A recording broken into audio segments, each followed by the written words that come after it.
Kendrick, can you hear me?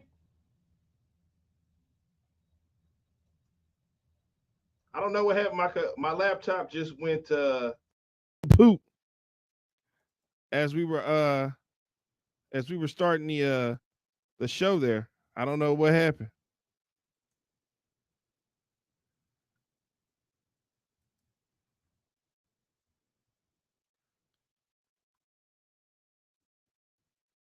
Hold on. Now I can't hear you.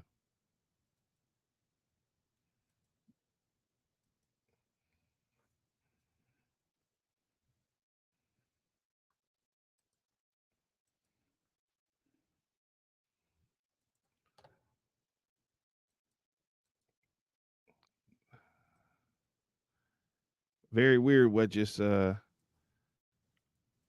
happened there. You hear me now? Yeah, I hear you now. I hear you You good. hear me now? I hear you now. Okay. You coming in. Maybe you got ghost in the machine. Maybe you got Man, ghost in the machine. I don't know. I don't know what happened there, man, but the my computer just went gave me some error message that said it will restart and some other stuff, but I guess I'm back now, so I guess it doesn't really even matter. Well, we back. I was just it's funny you say that because I was just about to say that the guy in Oak Cliff tonight on the other side, he's definitely on one tonight. Really? In regards to you, yeah. How Yeah, am you I definitely on on one? one, but I can't even say you're on one because my computer's on one. Yeah, your computer's been on is on one. Maybe your I'm computer's sorry, not on my one. computer, my laptop. Maybe your laptop's on one because you say you claim that I was on one. Thank you, laptop. I appreciate you. Thank you for all the love. Good thing we have two. Good thing we have two computers in our studio here. It was nothing but just to switch it right over to this one. Wasn't nothing to it but to do it. What I do? Hopefully nothing doesn't happen to that. Hopefully Yeah, nothing the doesn't happen to guy. that Listen, guys. The guy to the would this be the right of me? This guy right here. This guy is already on one. I want to go ahead and warn you. I'm on the left on you on the screen, but you know. You're on the left on me on the screen, but right over here, you this is my right hand, so you're right. You're on the left. Yeah. Looking. This guy here, he's definitely on one. I mean, this guy. He is in rare form before the show got started tonight. This guy.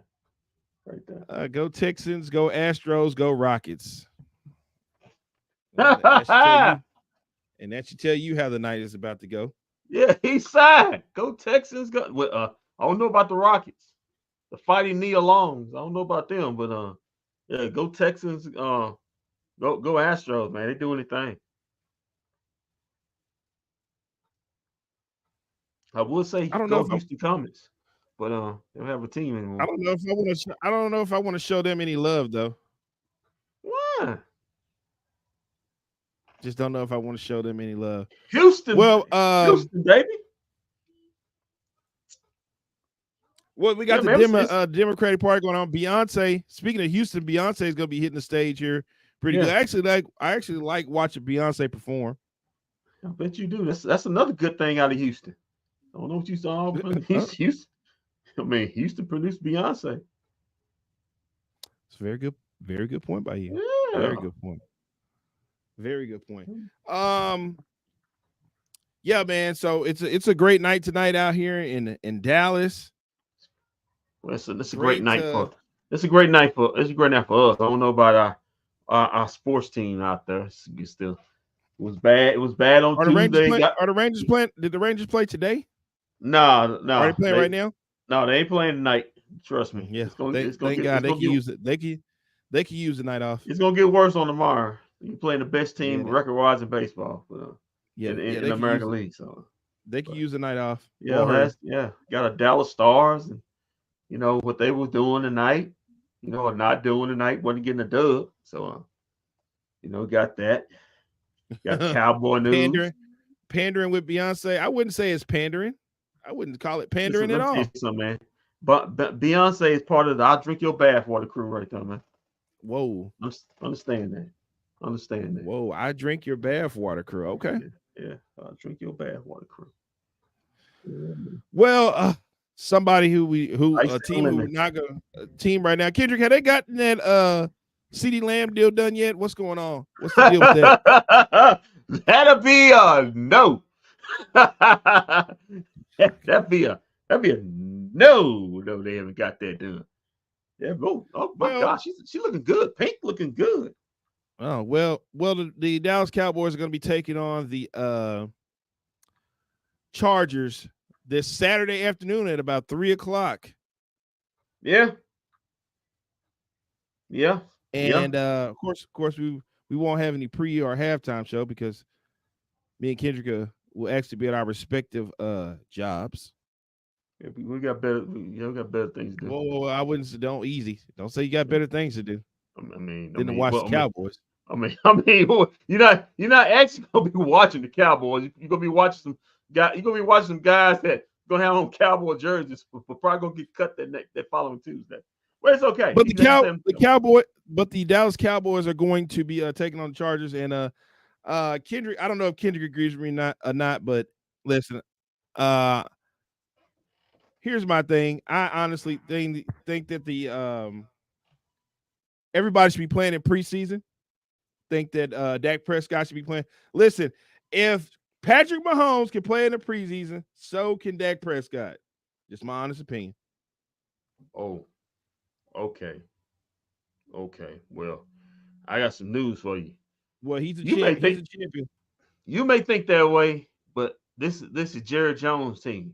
And one thing you gotta know about Jerry Jones, if it's anything to do with big salary, money, and keeping guys on the field and making sure they're ready for opening week, it's Jerry Jones. He's not gonna put anybody on that field of importance. That's just not gonna happen. He's not gonna risk injuries. We'll see those guys. What's that? 8th or 9th? That was the season open. Like that, 8th or 9th. We'll see him in 2 weeks.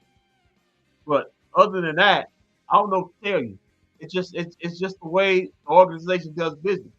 They don't play starters, especially since they struck it down to 3 games. They definitely don't play starters.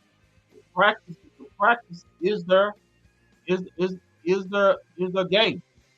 The practice and camp is their game, especially when they was going this past week in Oxford before they flew back with the Rams. That was their actual scrimmage. So other than that, you're not gonna see them. You're gonna see the same casting crew, guys fighting for jobs, guys fighting for the back row of the 53-man roster, the practice squad, and guys competing to be on other teams. So yeah. So but I understand. Yeah, I just don't understand. I mean, I just don't understand that philosophy, and I'm sorry. I think that we should have our guys on the field. I think that everybody should be practicing or should play in this game. They should at least play one preseason game. One. Yeah, you preach to the choir. I do. I believe that, but that's not what the Joneses believe. That's not what the organization believes. Yeah, come on, Jerry. They believe the practice. We got to change that up, Jerry. Once again, they believe practices and scrimmages with opposing teams doing camp is their games. This right here is nothing more than selling tickets, getting T-shirts and getting extra money through ticket sales and T-shirt sales and hat sales and food sales and Jerry stuff being like some that. type of loan shark, are you? Listen, I'm not accusing him of anything. Jimmy said that a long time ago, but that's another story. That's basically what this game's here for. So go out there. I'm pretty sure it won't be sold out. There'll be some tickets. There'll be some tickets out there. You want to go see a Cowboys game? Go see guys you're probably not going to see in the season. Go out there and go cheer. You can see Dak on the sideline waving, have his hat on, laughing and talking with Michael Parsons, who have his hat on, and laughing and talking with Trayvon Diggs, who have his hat on. It's gonna be a lot of guys have their hats on the sideline. Come 3:25 Saturday afternoon. Listen, man, I'm sorry. With that performance that we saw against Jordan Love, I don't see how anybody can miss preseason. Everybody needs to be out there playing. There should be no exemptions. Listen, like I said, other teams they want to play their guys. That's just the way how you do things. Kansas City does their thing a certain way. Chicago does their thing a certain way. They're playing their guys tonight. It's just what do you think you trust? What do you believe in? Cowboys believe in not letting their players see the field until the games actually count because they want to avoid injury. So and some of it is, and you can't put it all on the organization, on the coaches. It's players' discretion. I'm sure if Dak really wanted to play, he can advocate to play if he really wanted to play. Well, he wants all this money. He wants his money. He should earn it. Earn it, man. He should earn it. Get out there and play. Some people may think he's already earned it. He's already earned it. He don't need to earn it now. He's already earned it. So I don't know why you mean by those remarks, man. He listen, man. He wants the money. He needs to. I'm sorry, man. Maybe I'm still riled up from the the Green Bay loss, and I'm a little emotional about it still. I'm sorry. Nobody gets exemptions. Everybody should. I don't like what you're doing right here. I think you know the man's already out the door. So now you go ahead. Now let me just kill him while he halfway out the door. No, I'm not saying he's out the door. I'm saying Patrick Mahomes suited up. Mahomes suited up. Dak Prescott can suit up. I'm thinking if Dak already had a contract and he already got his contract signed, I don't think you would be too mad about this right now as you are upset as you is right now with him about to leave and go to another team next season. I told you what it is. Maybe I'm just emotional about the Green Bay loss, and come on, man, that was the J word. It's almost about September, right? J word, man. What you doing, Kendrick? They have it. Where is the killer instinct? I need killer instinct from this team. They're showing no killer instinct right now. Resting guys. These guys are resting guys like we've accomplished something. We've done something. Maybe Patrick Mahomes and the Kansas City Chiefs. Oh God, get me a break. Burnt out, man. They still burnt out. Guess what, Kendrick? They didn't play anybody the preseason last year, and they were burnt out. So what's the difference this year if they play people in the preseason? They get burnt out. Sometimes when something like that happens to you, it takes you want to go as slow as you can before you put them out there in the deep water. You don't want to shock it to the system right quick, man. Maybe they're just taking their time. They're just taking their time with the guys. You should be ashamed of what you're doing right now. A guy like you, I can't believe you finding this attractive right here. Hold on. What can't you believe you find this attractive. No, hold on. You like you got a little angry right now. You like you got a little angry. You about to drop something else besides. I'm just saying. Cowboys up here not putting players in on in the preseason like they've accomplished something. Here the Kansas City Chiefs won the Super Bowl and got all their starters out there playing, and here we are arresting people like we've done something. They are a $10 billion franchise. They are the richest franchise in the world. They hit $10 billion. They have. Yeah. They've accomplished it.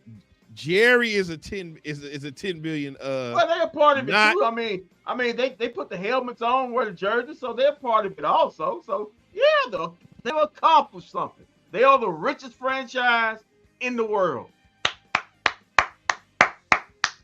We don't worry about winning Super Bowls. We win paychecks. We win dollar signs. We definitely do that. Yeah. We win donuts and dollars every year. You see this hat right here?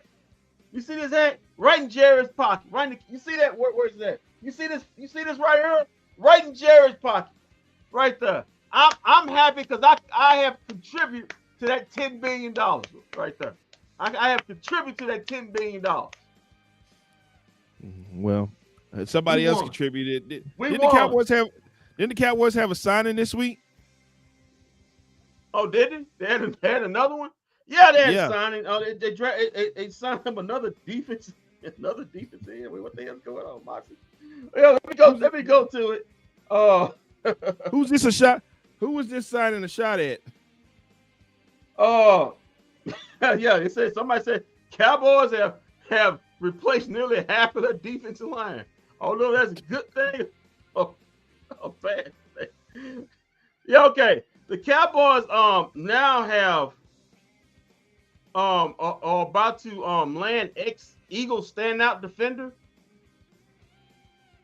um former Eagle defensive tackle Linval Joseph Mm-hmm. has been looking for a new opportunity since spending his time in Buffalo. He's been reportedly been a free agent since 2024. So the Cowboys have um signed him. I think it's another. I'm trying to find the guy from the former Zimmer guy out of Minnesota, if I can. I forgot his name. It was during the week. Well, I'll tell you what. Let me go back to this right here, and we'll get it off the group chat. We'll get it right off the group chat right here. Yeah. So Okay. the people are thinking that this is a shot at Mozzie Smith, Yeah, who's this Linval Joseph, former Viking, a Zimmer guy, a defensive tackle. So yeah, they like I said, they nearly replaced half the defensive line. So I don't know. Maybe guys are not getting it done, or Mike Zimmer's not seeing what he wants to see. But yeah, it's guys getting replaced, and new guys are coming in. So that makes like three or four guys.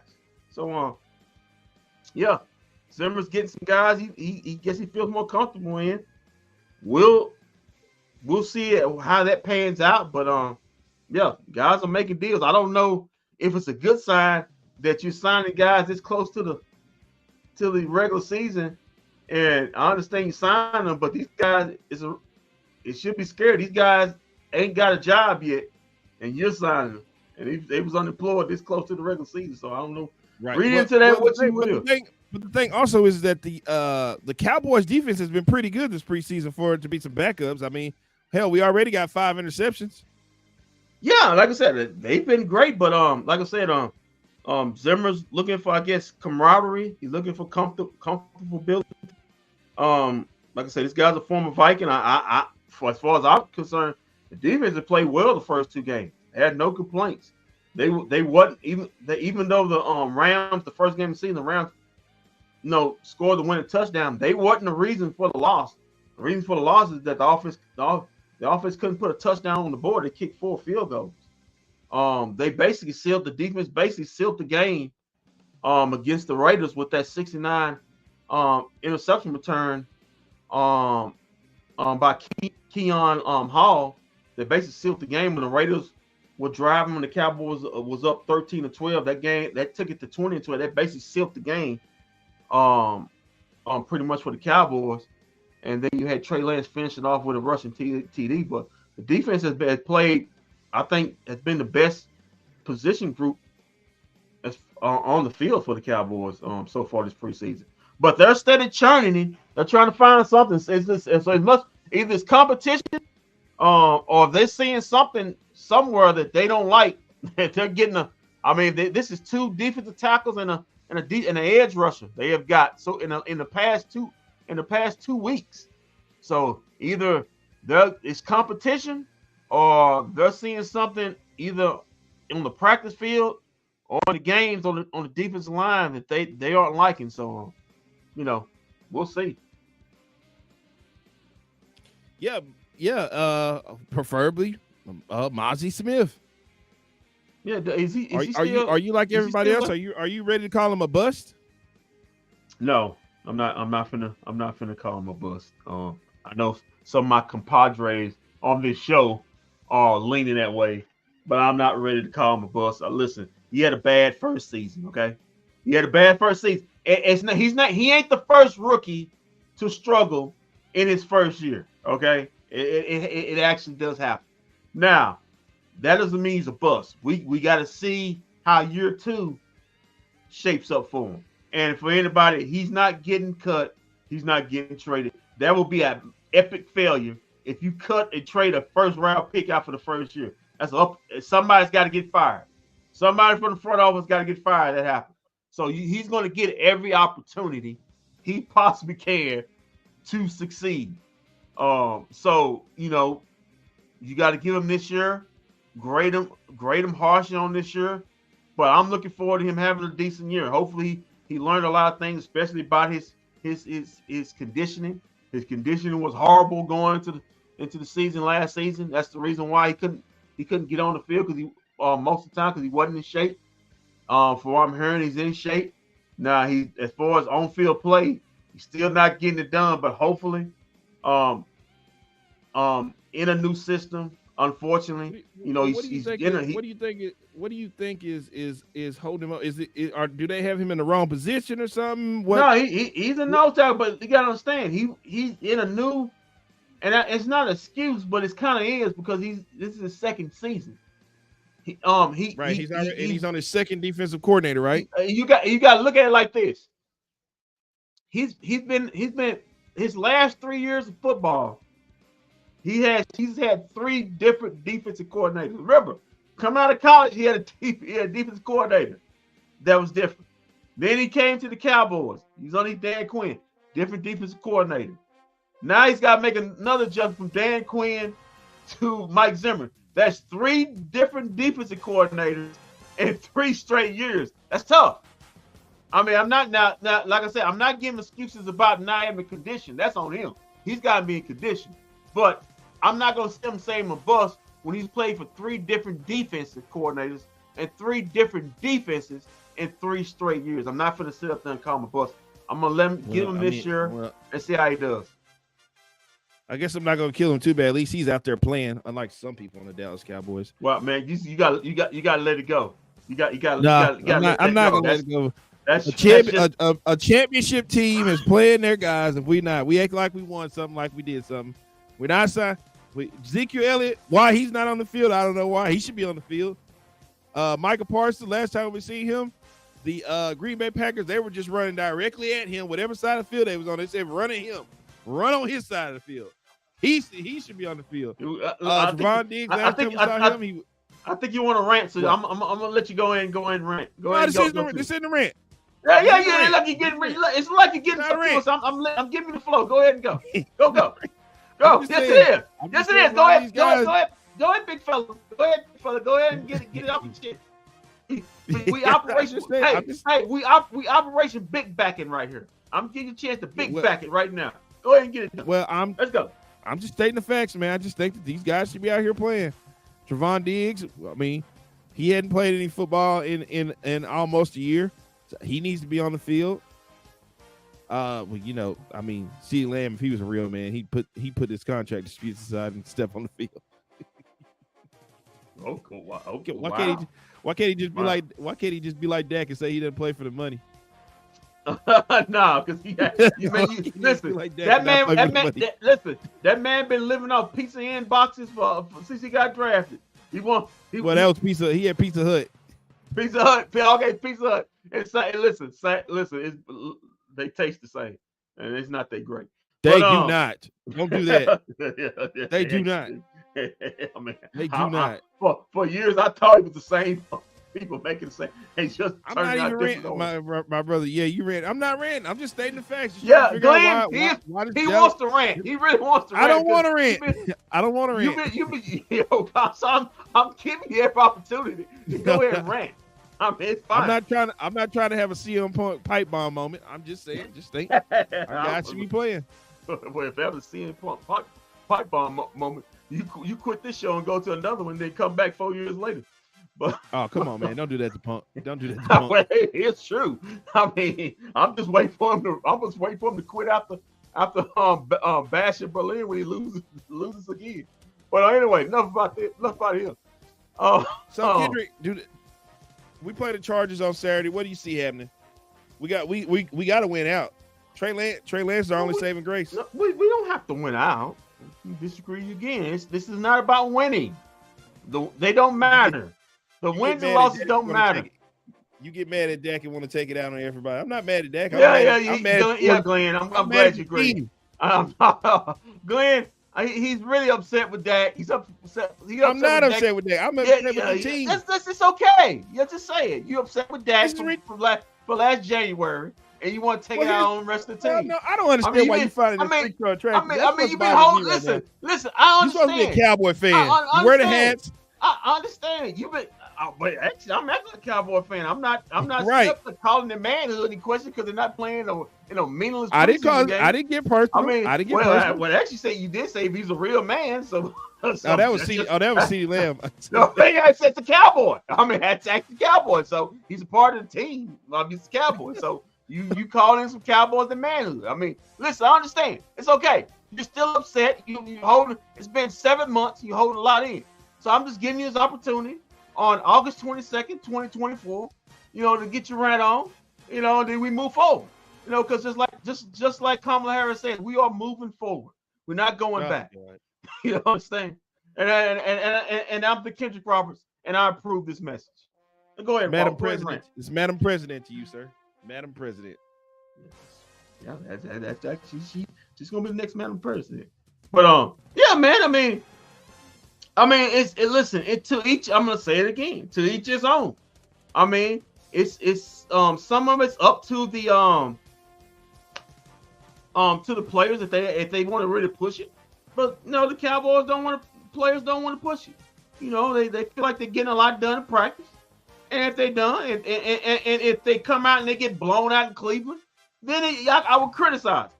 But I'm not going to criticize them for a meaningless preseason game. It really doesn't matter to me. It's not about wins and losses. This game actually is meaningful to once again to Trey Lance. It's about players whether he wins or loses, as long as you see improvement from week to week. Also the Deuce Vaughn. There's guys who fighting for Jalen Tolbert. Oh, you want to see all your favorites play? Okay. Jalen Tolbert. You see improvement. McMath, he catches a couple balls. Now if he can catch the rest of his balls, that's improvement. A guy who's getting cut next week. That's what I want to see play football. Wow, wait to hate on that guy just trying to compete for a job. I mean, Jesus Christ. Where's the lie? Where's the lie? I mean, the man's body ain't even cold. You already putting dirt on it. Where is the lie? I mean, how do you know? I mean, it may be an injury or something. I mean, guys could blow out Achilles tendons or something. You have to be there. He knows the organization. So, hey, listen. It's like I said, it's not about wins and losses. It's okay. We are okay. Let the guys go out there, and then for 3.5 hours on Saturday afternoon. No, see, here's the thing. See, here's the thing about you. See, this is what you guys don't know about Kendrick. Okay, I see what he's doing is he kind of setting the stage a little bit. I'm gonna call you out right now, okay? Because and I'm not gonna let you do this about week 2 or 3 when the Cowboys ain't connected on stuff. You're gonna be like, man, this team looks bad. They don't look good at all. And I'm gonna refer it back to this moment when I say, remember in preseason when I told you the Chiefs were playing in preseason and they got things rolling, and the Cowboys are struggling because CD ain't been out there and Dax ain't throwing no ball. You just remember this conversation. Matter of fact, I'm gonna clip this. And say, really? when you come on here and get mad at the Cowboys and be like, oh man, this offense sucks, man. They can't do anything. They stink. They can. Actually, I'm not gonna get mad because I actually didn't pick them to make the playoffs this year. Well, we haven't done that show yet, but what you're gonna do? You're gonna say your famous line. You're gonna say your famous line. Boy, this is a bad football team. Now I'm like, no, they're not bad. They're not bad at all. They just didn't play in the preseason. I think now you projecting your anger against the Cowboys upon me, and I don't see that fair. I don't think that's really fair. I mean, you sound like an angry father right now. I mean, just sitting up, I'm really raging against anybody you see. I mean, just rage. No, I mean, no, I would never do that. I'm a man of integrity. I can never commit such an act. The last guy that said that is about to lose the presidential election. But anyway. He said he was a man of integrity? He actually did. Actually did yesterday. Actually did yesterday. And he must watch the show. He's still in my line. Actually did yesterday in a place that's that's the epicenter in Michigan of the KKK. You said it right there. But anyway, listen, you can if you want to after week 2, week 3, you want to say that. I mean, if they're a bad football team, then I'm gonna say it. They're a bad football team. It's not. That's what they is. I call them. I can see them at the moment. That doesn't mean they can be a good football team by the end of the season. But like I say, these games don't matter. They really don't. They're just. I mean, they shorten it to 3 games to add an extra game for the regular season.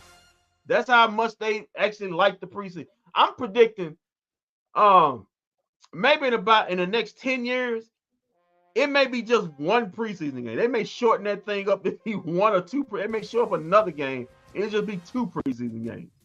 Wow. Because people get the time in practice. But like I said, to each his own. The Kansas City Chiefs want to play their players, and I think players have something to do with that. But I'm pretty sure if Patrick Mahomes says, "No, I don't really want to feel like playing," there's nobody gonna go out there and make him play. It's the players. It's the players' prerogative. So as long as they're getting their work done in the as long as they're getting the work done in practice, in camp, in 2-a-days, in the scrimmages, when other teams come into camps, that's fine, and you just don't want to avoid injury. The last thing the Cowboys need is Dak sitting up there, have his ankle rolling around again. They carting him off in a meaningless preseason game. He's got tears in his eye. Because I bet you if that happens, that guy right there on my right, on the screen on my right, will be the first one to say, he rose up. See, I knew it. This happens. Now the season's over. Damn it! And then he's gonna throw something against the wall like he did against the Eagles game when they lost that, and then walk out. I was very emotional there because I wanted to win that Eagles game. Walk out the studio for 5 minutes. God knows where, doing God knows who, with God knows who, God knows where, and we don't see him. So I tell you what, Kendrick. That happens. I'm immediately going scouting because that means we get a new quarterback. I'm immediately going scouting. You might have to go scouting anyway. I'm watching college football that next Saturday. Listen, I'm already looking at quarterbacks. I'm already looking at quarterbacks right now. Okay. Well, here's the thing. No, hold on.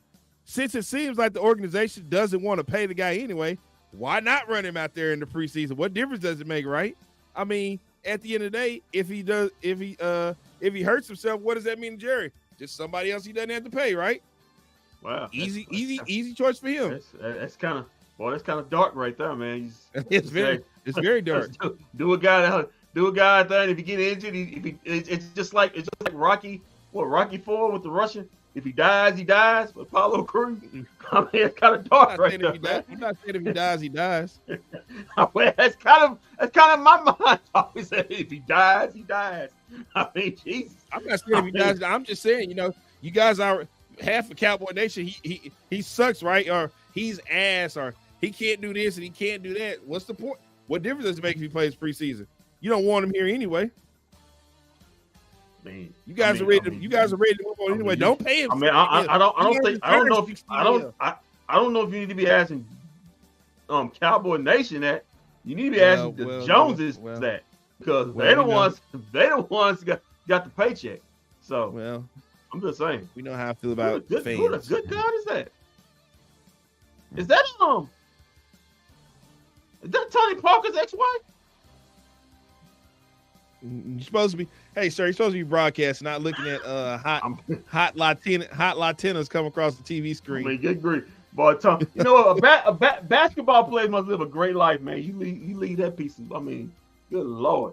But anyway, he apparently they say in the NBA he misses steal your girl. Don't leave your girl around him. He'll try to holler at her.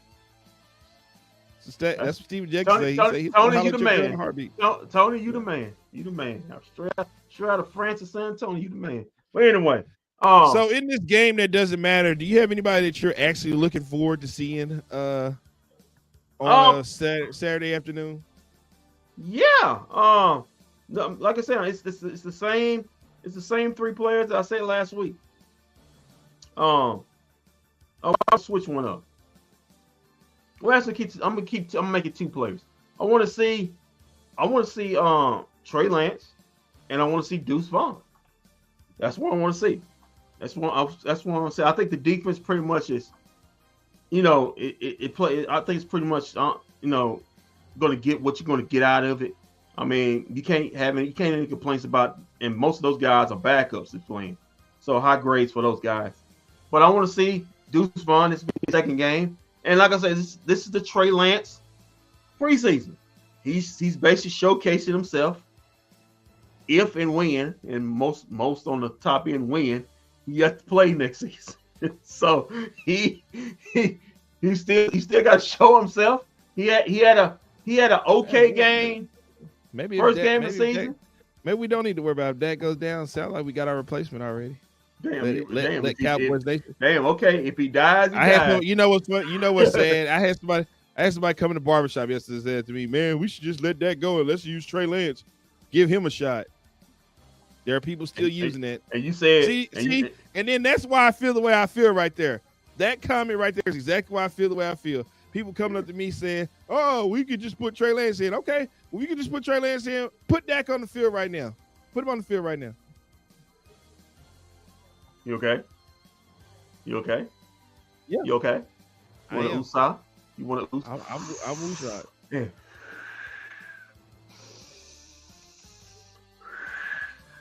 Remember that. In through the nose, out through the mouth. In through the nose. I'm just disgusted. Out through the mouth. I think you're more disgusted at the Joneses because CeeDee Lamb's contract ain't close. It ain't close. You know what? Yeah, you know what? I am disgusted at whoever's running the show back here. Who's booking this crap? Booking this crap? Apparently, it's Stephen Jones, the cap guy. It's kind of funny that since this debauchery happened, you ain't really heard much of Stephen Jones last couple weeks. I bet you haven't. You know what's sad, Kendrick, is I don't understand how we can't get contracts done for a team that's gonna restructure the contract anyway at some point. I don't understand this. You're gonna ask them to take a restructure when it's time to sign Michael Parsons. So what does it matter what you pay him right now? Well, I'm hearing that now CeeDee Lamb wants to be the highest paid receiver in the league. That's what he wants. He wants the 4 years, and he wants about 145 million. He wants to be the highest paid receiver. He wants one more dollar than Justin Jefferson get. He wants one more meal. He wants one more meal than Justin Jefferson. One more meal than Justin Jefferson get. Okay, well, since that's not gonna happen, you ask high, and you aim low. What did Jerry say? Jerry Jones himself said in negotiations, you always ask for all of the money up front. Yeah, if that's the case, just ask for 200 million. Maybe he got no choice but to drop it down to 145. Right. So here's the thing, though. We get this thing done. First off, it needs to get done by tomorrow. It needs to get done by the time. It needs to get done by the time the season starts. No, it needs to get done before next week. They got 2 weeks off. You got a better chance. They need to get this done within the next 2 weeks. You got a better chance of nipping somebody's earlobe off with that razor blade and that happened. But go ahead. Go ahead. Never mind. I'm not gonna even ask that. I'm not gonna even get political in this segment. I'm not gonna even do it. I'm not gonna do it. I know you want me to, but I'm not gonna do it. But yeah. So I just don't understand why we can't get these contracts done for an organization that's gonna restructure the contracts anyway when the time comes. So I don't understand what we're doing here. Everybody gets you pay CD and Dak this year, and then next year when it's time to pay Michael Parsons, guess what they bring in? Say, hey, can we restructure the deal? Let's just put it on the back end and pay Micah. And what do? They happily oblige. So I don't understand this. Deadlines make deals. Deadlines do make deals. Well, hell, the deadline's Friday. If there actually was a deal, but the teams are far apart. If the guys are far apart, so there's actually no deal. I mean, You know, we'll see. I mean, your deadline I thought was today, and now you on Friday. You know, so we'll see. I said it's got to get done before. I said it's got to get done before the week's over with. It has to get done before the week's over with. Good luck with that. Listen, you know, it's tough. It's rough. You know, I still believe that a deal will get done. Unfortunately, I think it may get done closer to when the season starts, which is no good for anybody. That is idiot. That is idiot. Because he won't be in football shape. He won't know the playbook. So basically, for that first couple of weeks, he'll basically be useless. Right. So there you go. There you go with that. Exactly. So there you go with that. So I guess Fergie Ferguson's gonna have to be our guy for a couple weeks. Ferguson's about to just get his numbers up. Fergie, your number is about to get called. Yeah, no doubt. Fergie. Because we damn sure don't have a running game, so. Wow, shot fired. Hold on. Whoa. Did you not see Deuce Vaughn? Did you not see Deuce Vaughn's Saturday night? You're really trying hard to get put in. Ought to be ashamed of yourself. No, I'm not putting in shame. Did you see? You're trying to get put on the list tonight. That guy. Listen. I know when I see it, and I see it. How about them Cowboys? Not looking too good. Cowboys Nation, Laker Nation. It's not looking too good. Not looking too good, man. We still haven't got the CeeDee Lamb deal done. First off, how you Cowboys? First off, you need to quit front running. Cowboys, you just go on the teams that's based celebrities franchise. Once you go root for the Tennessee Titans. Somebody how about you leave this guy alone? Hey, don't listen to him. I applaud what you're doing. Cowboy Nation, Laker Nation. Once you root for somebody who ain't got nothing. Once you go root for the Cincinnati Bengals. Right? Wait a minute. He got Cowboy Nation, Laker Nation. Yeah. It's not like they've won anything recently. The Lakers at least they're winning the checks. They're winning the dollar. Okay. As Teddy Long would say. They're winning that. The $10 billion. I have contributed to this thing.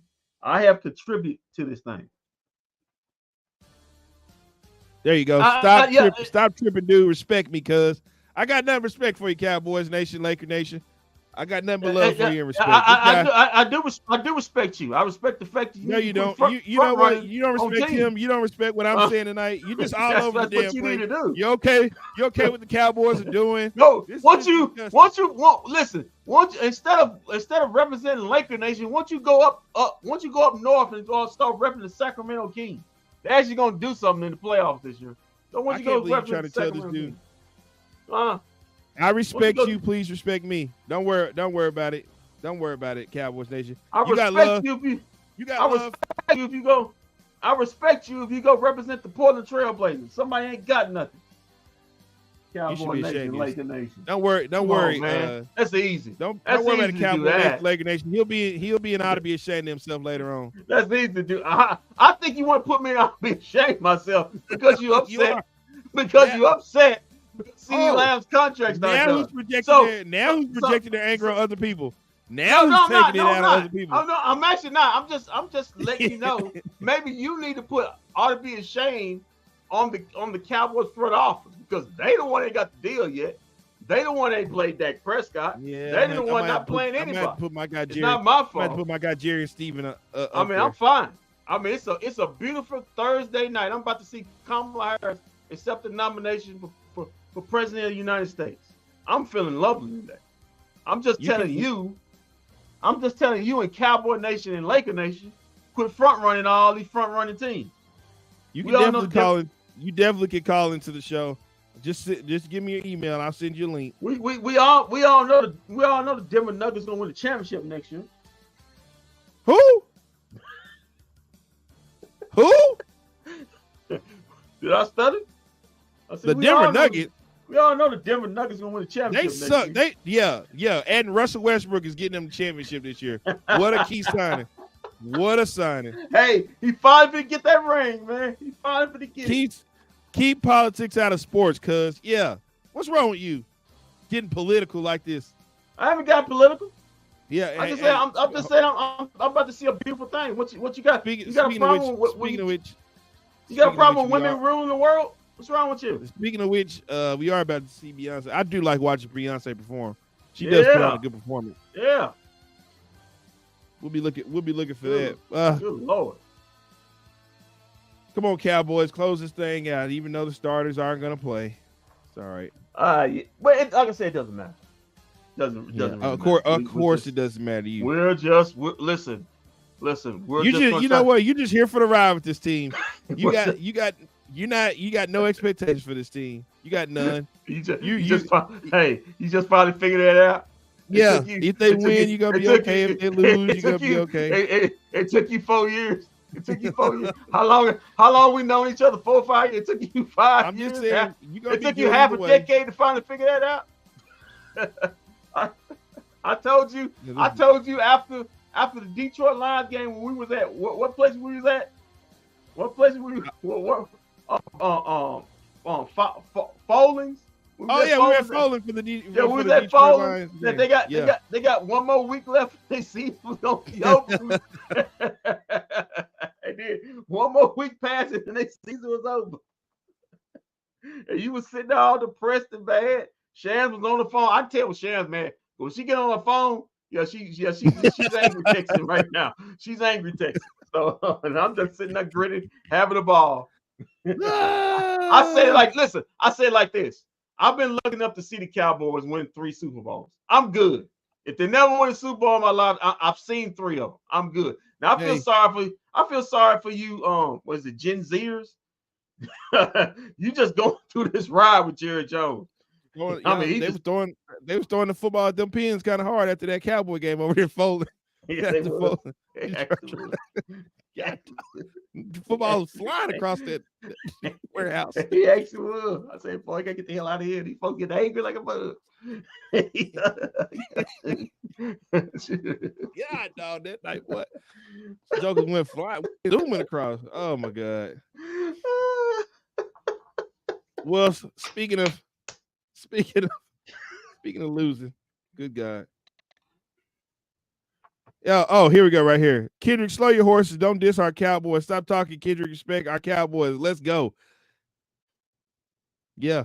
I haven't dissed anybody. You know what? That's why you're okay with what's going on over there. You have full-fledged quit on the Dallas Cowboys. That's what I'm coming to. You have full-fledged quit on the Cowboys. Apparently, so that Dak Prescott, CeeDee Lamb, Michael Parsons, and if you want to count facts, Jerry Jones and Stephen Jones.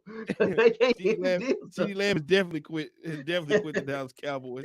He said they even speaks inbox. So I haven't dissed anybody. What the comment say?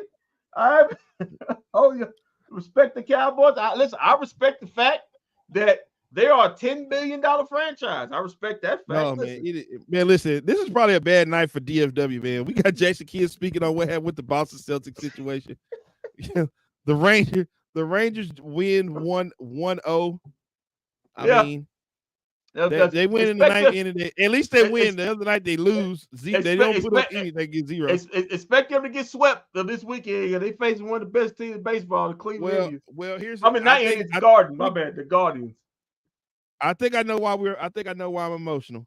I think I know why I'm emotional here. Why I'm so fired up, and maybe I am taking it out on the Cowboys because we keep the losing time rolling here in Dallas. We keep the good times rolling here in Dallas because earlier today it happened again, right in New York. Just when we thought we were turning the curve. Wait, I thought you were turning the curve. What turning the curve? Yeah, you turned the curve right into that Mack truck, right? which had the license plate had New York Liberty written on. We thought we were turning the curve with the Dallas Wings, and now we are falling back on hard times, guys. It's not good. Yeah, let's talk about it. Let's talk about it. Yeah, Kendrick definitely wants to talk about this. Yeah, Coach T getting the win. I mean, I was literally chastised even before the show started for by how I pronounced Coach Tramel's Because it was name. with a slant. It was with a slant again. I mean, Walt was already the bad mood, just taking it out on me. So, I understand. Sometimes you just gotta, sometimes you just gotta take things, and you know, at that point, you just gotta take things. But yeah, I had New York living in the Dallas Wings. Dallas trying to avoid missing the playoffs. Well, Too late for that. that's failed tonight. Too late for that. Stewie just gets the lane right to the basket. Yeah, My God. I was like, yeah, same thing like Tuesday. Hey, well, I just want to warn everybody: these are not the same highlights from the other night. These are different highlights. Yeah, it's not. It's different because New York Living wore different jerseys. Oh, okay. Is that what it was? Yeah. If it wasn't for that, you couldn't tell.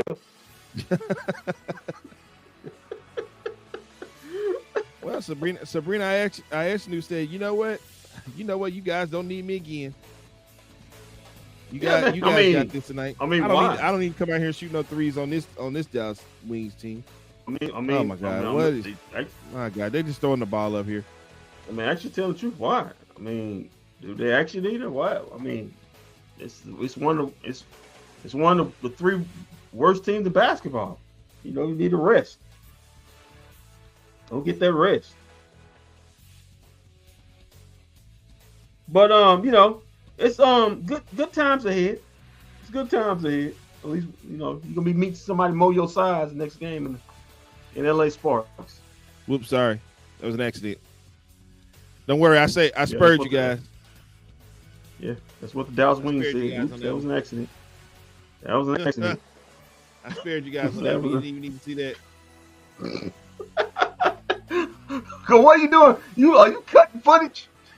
Yeah, might as well. Might as well.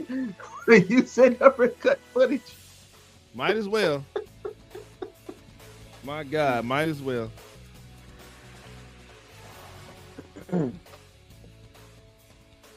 Natasha Howard just goes to the basket. Listen, I'm gonna say this again, like I said before. I don't believe the Dallas Wings are that far away. They had a string of bad luck, had a lot of injuries, and it just sank the season. But let's face the fact: even if this team was healthy, there's a ceiling on this team. They basically are a 5 to 6 seed ranking in the NBA as presently constructed. This team, if they want to be a championship team, they need an elite point guard play. They don't have it. They haven't had it for the last 3 years, and it's affected them back-to-back years, and then going into this year. They got to find an elite point guard, whether I'm gonna say it again like last time, whether it's by draft, whether it's by free agency or trade. They got to find an elite point guard. And if I think they can get this elite point guard without having to give up anything or free agency, which they are the richest organization in WNBA, so it shouldn't be a problem. However they do it, if they can get there, I think they can be up there with the Connecticut's, with the Aces, with the Liberty, with the Minnesota Lynx. They can be up there with those teams and compete realistically competing for a championship. Because right now, even like I said for a few seconds ago, even if healthy, there's a ceiling on what they can do as far as being in the hunt for a championship. Ugh. My God. Was Maddie playing in this game? Maddie did play, but Maddie's still coming off an injury. So I can't really put it on Maddie. Yeah, Maddie. I'm trying to see. Ooh. What? Joquel Jones. Well, just them numbers Maddie. Them numbers Maddie got Whoopi Goldberg. Woo! Celia. Man, good grief. But they did listen. They did play.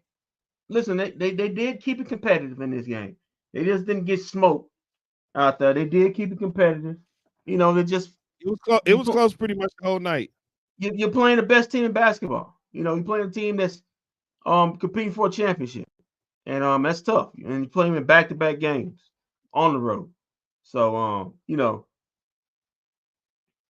you had the Dallas Wings basically to beat teams like this, they have to play perfect basketball. Oh my, they have to. Oh, that was an injury. They have to play perfect basketball, and when is that actually happens? I Playing don't think they perfect ever took the basketball. lead. I don't think they ever took the lead tonight. I think they tied. I think they just tied it tonight. I Yeah, don't think they ever took the lead tonight. yeah. You know, like I said, this is a story. They play good first half, and then the games usually slip away from them either late in the game or the start of second half. The games usually slip away from 'em. And that's been the story of the Dallas Wings the whole season. Okay, So nice. That was a good move right there. That was a good little move right there. Put back. yeah, Okay. touchdown was put back. Like I said, this team is not that far off away. I know they got a bad record, but they got a bad record because they basically two of the top three, actually say three of the top four players. You got to go with Natasha Howard also with Maddie and Satu. Three of the top four players been injured most of the season. I think Satu is still. I think she hasn't got her basketball win back yet. I think she's still finding her basketball win. Yeah, she can find it next But season. but but you brought up a good point the other night when they were playing about how the offense needs to run through Satu. Yeah, it needs to run through Satu. The problem I, is go ahead. it just needs to run because I think with her size, and I'm not saying she's got to control a ball or something like that. I'm not, but I think she's a very versatile player. She can score inside. She also has good size on her. She can post up, and you can see it when she gets opportunities. I think sometimes when you see Enrique with the basketball, Satu has a Watch this habit play of right here. Look at this play right here. That's yeah. Satu. That is Satu. I think Satu, sometimes it comes to attitude. She's not a person that says, "Give me the damn ball." She's got a common, you know, emotional click, temperature to her. She's not that I don't want to say she has a dog in her, but she's not that type. She doesn't have that dog in her. And sometimes she may give way to Enrique, and I think sometimes she needs to be more selfish. Give me the ball. Let me have my Well, moment. See what I can do. you gotta give her a minute. She just got back.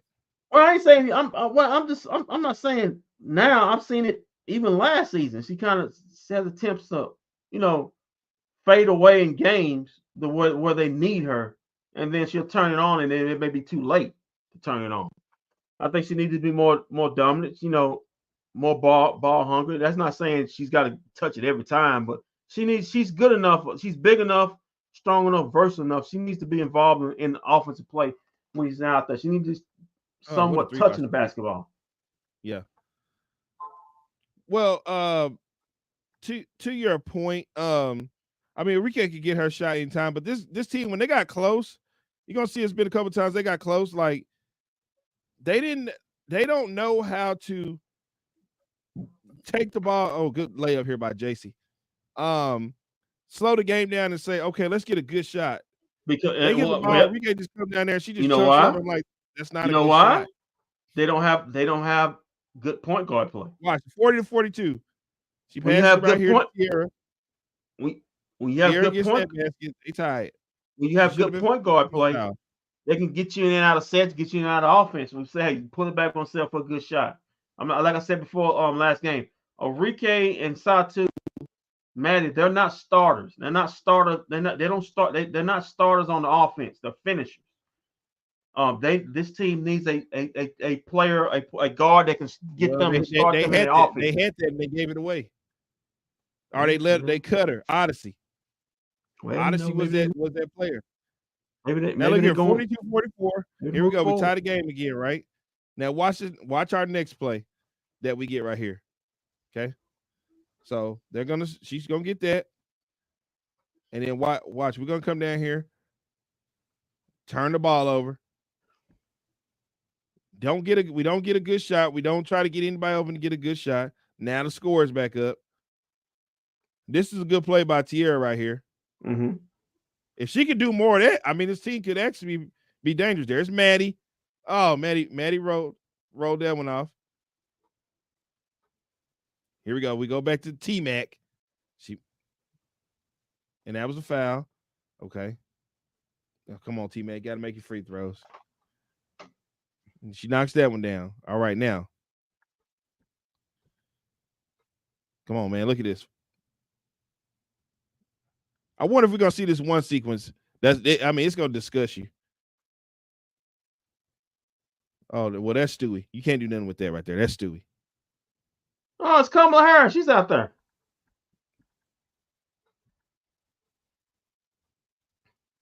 Okay, hold on. There's gonna be this one sequence that's gonna.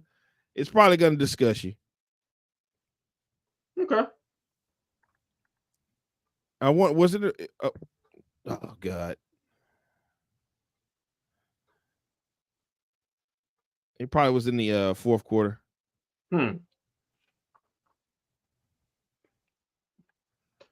But it's like, like I said, I'm gonna keep saying it.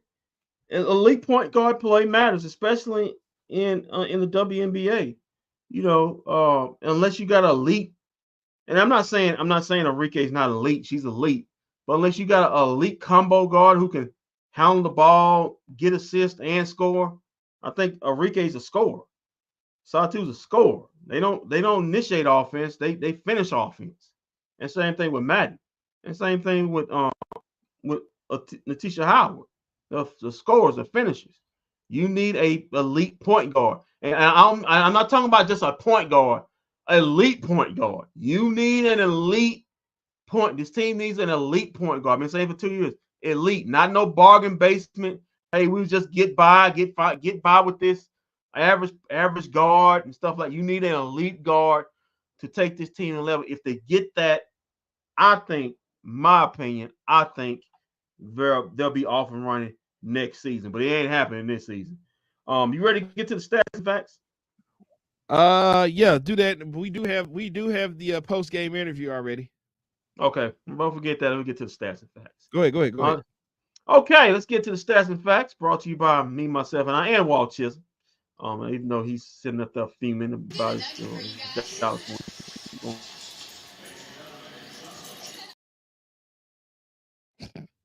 The Dallas Wings season. Right there. 79 to 71. And the Cowboys contract signings over this offseason.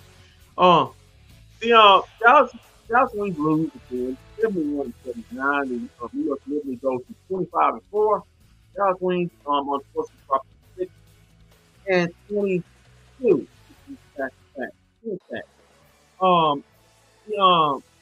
Dallas Wings 44% for the Liberty 35%. This is still there. Dallas Wings is 15%. Meanwhile, the Liberty not better themselves, but they did get more threes. There was 7 out of 29 for 21%. There's another thing right here. The Dallas Wings were 9 out of 13 from the free throw line. That's 69%. But the Liberty were 18 out of 23. Nearly getting there more by 10 right to the Wings. It was 78%. Rebounds, Liberty killed them 46-38. That's not gonna get it done. Also, how you got McCowan if you got this is kind of terrible, and then you got sitting up here with these big centers, and you get out offensive rebound at 17 to 8 on the offensive board. That should not happen. Yeah, 17 to 8, and that's just inexcusable right there to get dominated on the boards. You got big centers out there, and that leads to another problem right there. Let's get to assists. 21 to 17 in favor of the Liberty. What? Actually, the Wings won this with 62. Total turnovers. Wings had 15. Liberty had 11. The Liberty got 16 points off the Wings, 15 turnovers, and the Wings only got 6 points off the 11 Liberty turnovers. Fast break points, it goes to the Wings, 14-10. Points in the paint, Wings got that, and also 46 to 35. Foul, 20 to 15 favor of the Wings, no shocker there. And Lord largest lead. Actually, the Wings got a technical. I wonder who got that one. What man, you make it tell us who got that technical for the Wings. Um, and largest lead. I actually said the Wings never led in this game. They actually did. They had a 3-point Wait, lead. at the beginning of the game? Yes, that was me. And yeah. Why would you do that? Why would you do that? You said they never had a lead. I was just correcting you. They did have a lead. The largest lead for the Liberty was 9 points. Let's get to the individual stats, the box score, if you will. Tisha Howard, 33 minutes, he had 16 points. Satu in 36 minutes, she only had 10 points. Also had 7 boards in this game. Tara McCowan, 19 minutes, she was a minus 15, had 14 points. That means she was a minus everything points she had. Good Lord. 1 block. She had 8 boards in this game. 6 out of 10 from the field. She was 2 out of 4 from the free throw line. Enrique, 40 minutes, 19 points. I'm pretty sure she's getting wore out. Her legs look gone. She was a minus 8. She had 8 assists, 2 steals, 2 blocks, also 3 turnovers. So also had 6 boards. 2 out of 9 from 3. They ain't gonna get it done for Enrique. Hey, Jason Sheldon, 37 minutes. She had 8 points. Also had 4 fouls in this game. Had 2 assists, 2 rebounds. She was a minus 3. 4 out of 10 from the field. 0 of 1 from 3. Your girl Maddie, 7 minutes. Didn't play that much. Only had 2 points. She was a minus 2. She's still on a minute restriction because of her hand. Okay. He had 1 rebound, 1 of 3 from the field. Let's see who is this. Kalani Brown, 15 minutes. She had 2. Kalani Brown. I thought I said that. Kalani Brown. No, you said I just did. We call her Lonnie. Oh, Lonnie. Okay, Lonnie Brown. Oh, it's Lonnie. Just Lonnie, right? Lonnie? Yeah. Okay, we'll just do Lonnie. She had 15 minutes. She had 2 points. She was a plus 3, only had 4 rebounds in the game. Let's get to it. We got next.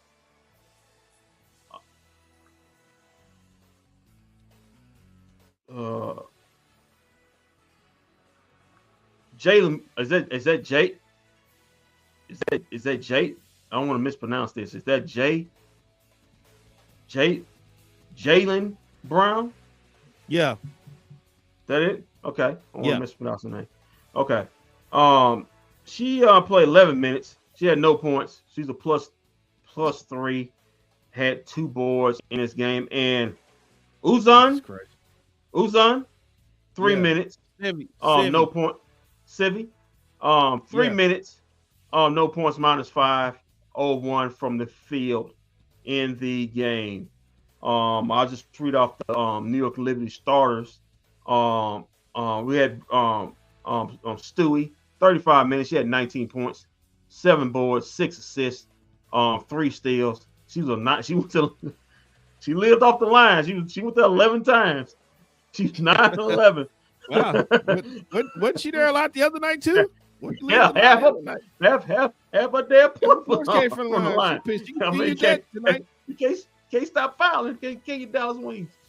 She was 0-3 from 3, 5 of 11 from the field. Yeah, she definitely got all her points from the line in 35 minutes. Jack Will Jones, 29 minutes. 8 points, 4. She's a plus 14. She had a double, had 13 rebounds, had 1 assist, 1 steal in the game. Kayla Thornton, 31 minutes, 16 points. Former Dallas Wing. Yeah, she gave you that work. She had 16 points in this game. If you had those, you might have won it.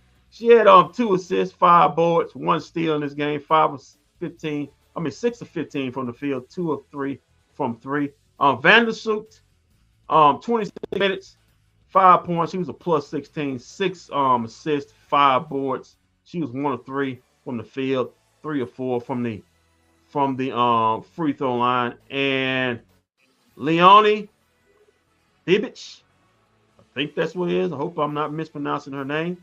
What the fuck was this? 29. pretty sure the Dallas Wings are saying that too. Praise the coach Tremel. She had 16 points. She had 7 rebounds. 4 of 9 from 3. 6 of 13 from the field. And let's go and get to the bench. Kennedy Burke. She had 16 minutes. She was 3 of 7 from the field. She had 6 points. We had also Jalen Sherrod. Excuse me.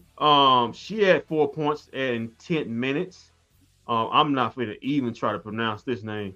I'll try to get Ivana. We'll just leave it at that. There you go. Yeah, no points in 6 minutes. And Satu's little sister. Is that Naira? Yes, just got Sabali. Sabali? Okay, we got Sabali. Had herself a game tonight. Well, not really, mother. Yeah, 18 on the crime again. Yeah, 18 minutes. She had 18 minutes. She didn't score a point. 6 rebounds. 0-6 from the field. But it doesn't matter if you score a point. Sabali, you got that dub, which your sister is really lacking right now. So yeah, there you go. 79-71. New York Clippers get that win. Got 2 dubs on your sister. Basically knocking the Dallas Stars out the playoffs and onto the offseason, even though they got some games left to play. Next up is the LA Sparks. Oh, there it goes right there. There it is right there. We get back on track Sunday. I'll be in the house. Really? I'll be at the Dallas Wings game. I'll be there. Yep. You are begging. You are sitting there hoping. You're sitting up there hoping. Here it is. We get back on track. We make our. This is how we make our turn. You trying to find somebody your size, ain't you? Find me somebody my size. Hey, I'll get. Hey, hey, Walt. You like that dude in that movie? I get the little one. Hey, I got the little one right here. I got the little one. I got the handy dandy schedule right here for the Dallas Wings. I got it right here. Yeah. So here it is, Kendrick. Let me just read this off to you as to why I'm excited about this game. Hold on to your hat. Yeah, I seen it too. I seen what's coming after the Sparks. Yeah. So we're gonna play the these are home games. This is the home games, okay? So we're gonna play the Sparks here. You know what? Why don't I'll look it up this way because I want to get you all the game. I'm already looking at my get you home game. I don't want you to just get the home games. Okay. Oh, follow the L. So here's why I'm excited about the Jesus Christ. About the Sparks game. That's how we get back on track. We win us one. Okay. So after that, we're gonna play the Las Vegas Aces come to town. My Lord. And they're gonna be pissed off because I think they lost two out of the last 3. So they pissed off. Guess what? We played a team that beat them last night on next Friday, the Minnesota Lynx. Yeah, Minnesota Lynx looking good, man. Yeah, and then it gets worse. Guess who comes to town September 1st? Caitlin Clark in the hot Indiana Fever. Yeah, they whooping on everybody. Listen, if you just started right now, if you really just started this season right after that first bad couple of weeks the Indiana Fever had, where they basically getting to know each other, they're top. They basically a top 3 team in the league right now. They are 2-0. They are 2-0 coming out of the break. So then here we go. We can get back on track with this one. We play the Washington Mystics. Hey guys, Walt say he got the little one. I got the little one. We get a win at it. Oh, here's another one we can get a dub out of. Oh, I don't know about that. Yeah, we go to Atlanta. Atlanta been playing some good ball for the last. Okay, well don't worry about that. That streak will end on September the 6th. Okay, that's in ATL too. Yeah, and then for some weird reason, I don't know why the WNBA wants to go up against the NFL, because September 8th at 5:00, the Wings are going to take on Angel Reese in the Sky in Chicago That could Oh, be a we know. dub. They're not playing good at all. Yeah, I'm pretty sure Angel Reese and them will find a way to get a dub. Get a dub on Okay. that. Well, the good times keep rolling because on September 10th, actually my brother's birthday, the Wings are gonna take on the new. You know what? For God my brother, dog, they did it to him again. They did it to him. I was looking at the schedule. They did it to him again. God dog, they did it to him again. Somebody must hate the Dallas Wings. Somebody in the WNBA must hate the Dallas mark Wings. it down for my brother's birthday on September 10th. The Dallas Wings will beat. They will beat and defeat the New York Liberty in Dallas this time. They are in Dallas this time. The only way they happen is the New York Liberty ain't got nothing to play for. The only way it happens. Well, guess what, Kendrick? Just like last time, guess what? They play them back to back again here in Dallas. Whoever made this schedule, they just somebody for the Dallas Wings must have slept around with somebody's wife or something because they just gave up. Yeah, they say, man, screw. They say blank you, blank you, blank you, blank you. God dog it. They gonna play the New York Liberty again. And guess what happened after New York Liberty? They got a back to back. Guess who come in? The Seattle Storm. Another good basketball team. Oh, the Storm. Yes, there's gonna be a storm brewing in. And then guess what? On the 15th, they go up to Indiana. Cage Clark, get that work. And then guess what? They get at least when the season is over, they can go on vacation. It's a good place to go. Viva Las Vegas. No, they end the season in Las Vegas. Yeah, end the season in Las Vegas. They might as well go. They might go. What's the name? Let me tell you. They might as well go gambling after the night because that's damn sure what they're gonna be doing. Guy. The Paige Becker's watch is on. It is on. It is on. You see that schedule? It's on. It's real. The Paige Becker thing is a real thing. I'm here for it. Listen, I know it's a lot of Wings fans out there right now. Probably, how dare he root for my team? I did this with the Mavs. I'm gonna say it again. Like I think Walt said I ran it. I'm gonna say it again. I'm not for the mediocre BS.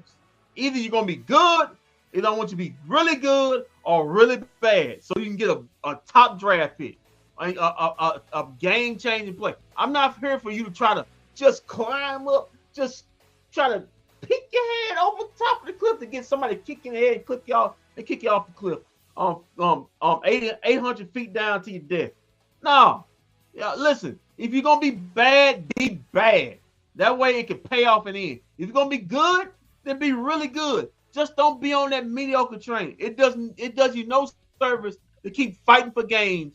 What? So you can just barely make it to the playoffs, so that you can get served up to the New York Liberty or the Connecticut Sun and get swept right out the playoffs. And then for what? And end up with a worse draft pick. And no, you still Atlanta took us like last year. We put Atlanta out. So yeah, and then you got to your ceiling in the second round, which is the Aces, and then they gave you that work. Especially Agent Wilson gave you that work every game. You got to get players to get on that level. And I'm all for it. I did this with the Mavericks, and Walt was kicking and screaming all the way. He was kicking and screaming 2 years ago. He was kicking us. No, man, we can do it. No, we gotta lose out. I listen. If Dennis Smith Jr. is watching this program, I don't know if he is. Thank you, Dennis. Dennis Smith Jr. did the greatest thing for Dallas Mavericks when he ended their season on a Sunday afternoon. Are you done? Because look, it gave us Derek Lively, and you know what happened after we got Derek Lively? We went to the finals, and that's what I'm saying with the Wings. Lose out. Now who's ranting? I'm not letting. This is a motivational speech. I mean, I should be charging people for this stuff. I mean, this is gold right here. Lose out, and then get Paige Beckers, and then guess what? You two can be in the finals the year out. I'm giving you wisdom. I'm giving you wisdom. Take the wisdom. I said we screw that draft. We screw that pick up too if we get that pick. Well, he the one walked out of his weekend establishment. He was so mad. let's get to the post game. Let's get to the post game. Yeah, let's get to the moment you've been waiting for, not Yuval. Let's get to the moment Kendra's been waiting for all night. Listen, we What's love coach's name again? What's coach's name again? Coach Tremail. I mean, we love him, Coach Tremail.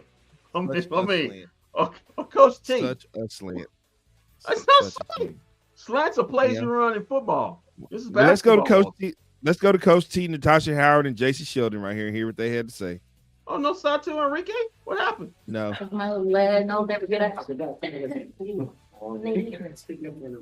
Okay, we have Natasha Howard, JC Sheldon, and Coach Trammell. If you're on the Zoom, just use the raise hand function. We'll get to you. We'll open up in-person questions first.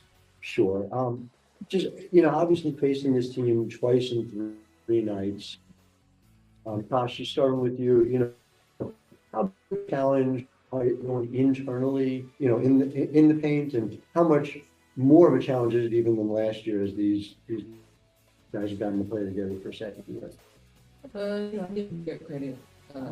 Like it's a battle for both teams, but when you're gonna have good talent players in the paint and also run from perimeter as well. But I feel like we gave them a challenge compared to I give our team as well. We not so I'm proud of what we did. What we're doing, go back and watch film and ready for LA. And JC, for you, getting these opportunities to play, extended times after one, take me through the comfort level on both sides of that, and just related to it, game is slowing down for you so far. Yeah, it's on, and that's thanks to both these people next to me and all those guys in there. I think just getting comfortable playing with them at the 1 or 2, like you mentioned, and I am, and they made that easier for me. But like you said, it's the experience and getting out there and kind of good for the teams. But like I said, it's thanks to coach and thanks to them, and make it a lot easier. And Coach, you talked about, as a point of emphasis, rebound game. I didn't win the rebounding battle, but margin is dramatically smaller. When you grab 44, you're on. We're satisfied with it. What do you think of your performance on the boards tonight? Well, what I loved about it, and I'm going to come back up to the board, the competitive spirit. In a situation with the injuries coming in, and I don't want to harp on that, but just their fight. And staying positive and continuing to compete at a high level, that shows you that they're still in it. And so that's a great example for any team out there. Back to the rebounds, yeah, it was smaller margin. I mean, the offensive rebound, like just said, get it. You got to grant it. It was 8 point. It was a lot closer, than that. But Tasha, JC, and many others played their heart out, and I'm just really proud of it. JC, just following up on Howard's question. When you can feel the game slowing down, but maybe the box was the past couple of nights, at least in terms of shooting the field, haven't been exactly where we want it to be. How do you go about setting goals on a game-to-game basis where you can take pride in getting closer to maybe the level of impact you want, even as it doesn't fall in? Yeah, I think and I'm excited for that because I think I can help us a lot more and impact winning a lot more and impact the game, and that's definitely a goal of mine, and I'm sure it is for all of us. But I think that's part of my game, getting them shots, getting them touches as much as I can, but also taking those scoring opportunities when they come, and that comes with the game slowing down. And I'm looking forward to getting better at that. And we practice a lot, so I love practice. I love getting in the gym. Okay. So that's something we work on. But I think, like you mentioned, it's gonna come as the more experience we get. And then let's see. I'm just wondering, as far as like you're saying about players come back from injuries, trying to reintegrate them. Sure. To speed. Obviously, playing close games against Liberty is That's yeah. It's a tough matchup to try to get the minutes where you want. I'm wondering how you felt about specifically reintegrating Maddie Seegers tonight. Yeah, and she, Maddie's gonna get there. You probably saw the cast still on her hand. It's gonna take her a little time. She's not 100%. But she, talked to the surgeon today, and they're gonna try something a little bit different on her hand moving forward that allow her to catch it, more efficiently, especially a hard pass. I mean, that matters. And so we just want to make sure that she doesn't re-injure anything. And like I said, she's one of the best teammates. Great crowd. I think a bus full of fans and family came, but yeah, I know she's eager to get back out and she'll make an impact when she's fully recovered. Thank you for asking. Rob, go ahead. Thank you. My first question goes to JC. Now, I'm sure you wanted to win tonight before your birthday tomorrow, but how do you feel about your team's progress tonight, knowing that you guys gave the fight to the top team in the WNBA and nearly got a win in the Barclays Center tonight? Yeah, I think obviously we're competitors, want to win the game, and I'm proud of us. I think we fought till the end. Yeah.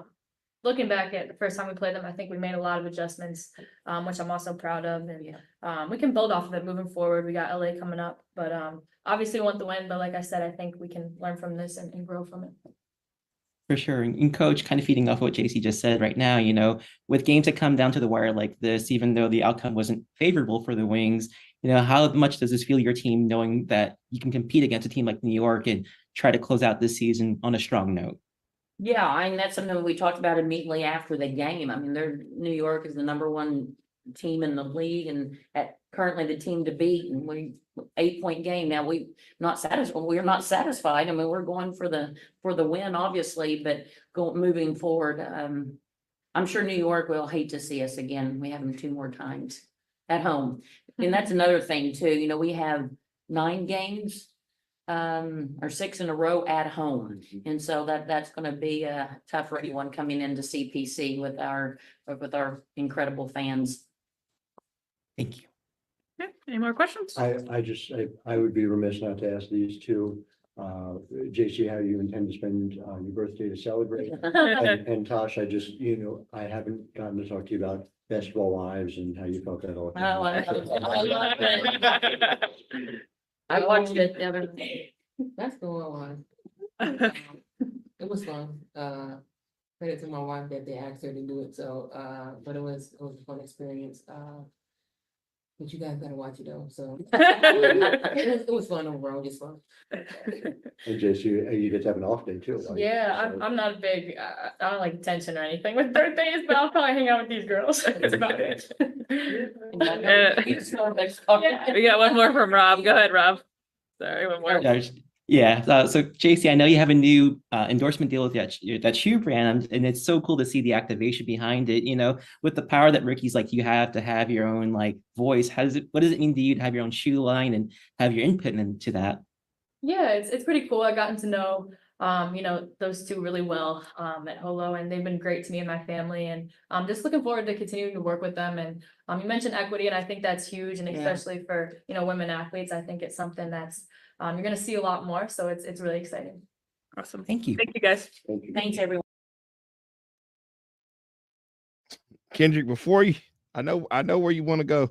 I know exactly where you want to go. No, you go ahead. No, you go ahead. You go ahead. Go ahead. I know where you want to go. You want to talk about how Coach T said it, the New York Liberty don't want to see them again. I know that's where you want to go. So I'm going to step aside. Go ahead. Jesus Christ, bro. I mean,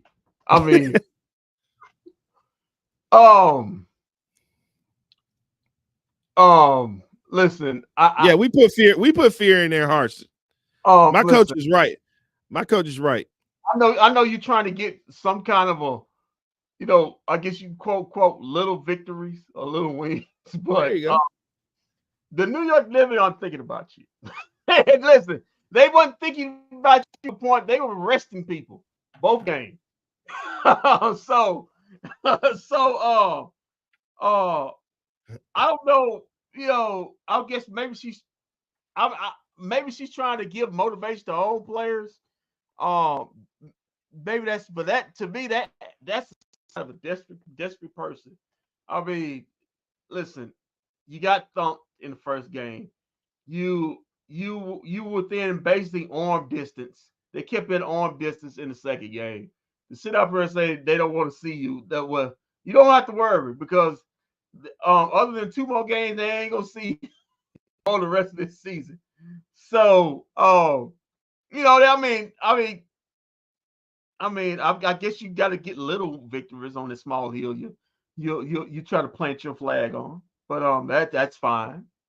But yeah, you could have kept that comment to yourself, coach, because that My you coach is right. This team don't want to see us again. Next time we see them, we serving them a hot ale. Yeah, okay, sure. Because it'll be at the CPC too. Yeah, only way if they're not interested. The only reason that happened is the New York Liberty are not interested.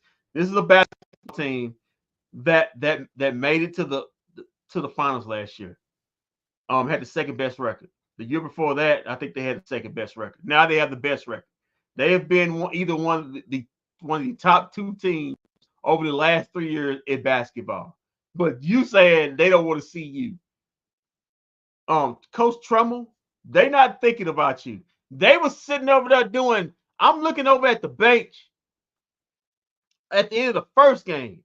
They were sitting up there doing practicing their handshakes over there. They were still doing handshakes, practicing it over there with a few minutes to go. They were sitting up there goofing around. So that Sabrina didn't even play in these games. I mean, what are you talking about? I mean, I guess you're trying to pump up your team, or maybe pump up yourself to the organization, you know. But that's winning organizations, winning teams. They don't say stuff like that, especially when you 6-22. All right, okay. So let's just stop it. Move on. Get ready for LA. Let's hope you can actually win that one. Hopefully they can see you in that one. So that's what you need to be focused on. With sitting up here trying to talk about they don't want to see that. Get out. You gotta stop it. They don't want to see. They don't want to see us. Please. She wasn't lying, Kendrick. They saw you twice. They saw you behind twice, and they handed you 2 straight hot ales. If they see, okay, what, Christmas break? What is it? Wow. Okay, if they see you, if they see you a third time this week, they hand you a 3rd straight ale. If they saw you 4th straight time, they saw you a 4th straight ale. Okay, that's just don't do that. Don't do it. Don't do that to yourself. Don't do that to your team. Okay. With your broke ass. You know who you at. Like I always say, you gotta know you at in life. And apparently, Coach Tremmel, you don't know you at in life. You are a 6-22 coach. That's what you are, coaching a 6-22 team. Injuries acquired, but let's not sit up here and act like, oh, you one of them teams. You not. Even last year, I said it before. It ain't gonna work, buddy. That was a ceiling on this team. If you don't have an elite point guard, this team even at full strength, healthy, cannot beat Las Vegas, New York, Connecticut, and Minnesota. I don't care how much you want to see it. And I put Indiana in there right now too. And I put Indiana in there also. Probably could have. So probably you don't want to see. Hey. You go ahead and see them, because that's more L's you're gonna get to get close to K. I don't know what you're talking about, pal. We beat them when we saw them. Yeah, we beat them. Now they were looking at the break. What did I tell you? I said Caitlin Clark is my favorite WNBA player, but she's gonna have to hang this L tonight. Yeah, they actually got the excuse of they were looking at the break, so they can say that excuse. But you don't want to see us. Oh, please. Well, before we go to don't do that to yourself, ma'am. Please don't do that to yourself. Yeah, you are supposedly a better coach than that. To sit up there and put that into the atmosphere. Wow. To put that air. See, I knew it. What? I told you all your comments come with a slant. No, listen, good coaches don't say stuff like that. They just don't. You won't see Greg Popovich. You won't see Steve Kerr say stuff like that. You know, people who haven't won anything. Oh yeah, you're right. You're right, because we saw what he did. We saw what he did in the Olympics. People who haven't won anything. Great coach couldn't find minutes for I noticed this. it's the Rex wine it's the Rex wine effect. People that haven't won anything, they put stuff out there. When you actually won something, you don't put stuff out there like that. People who haven't won anything put stuff out there like that. So, you know.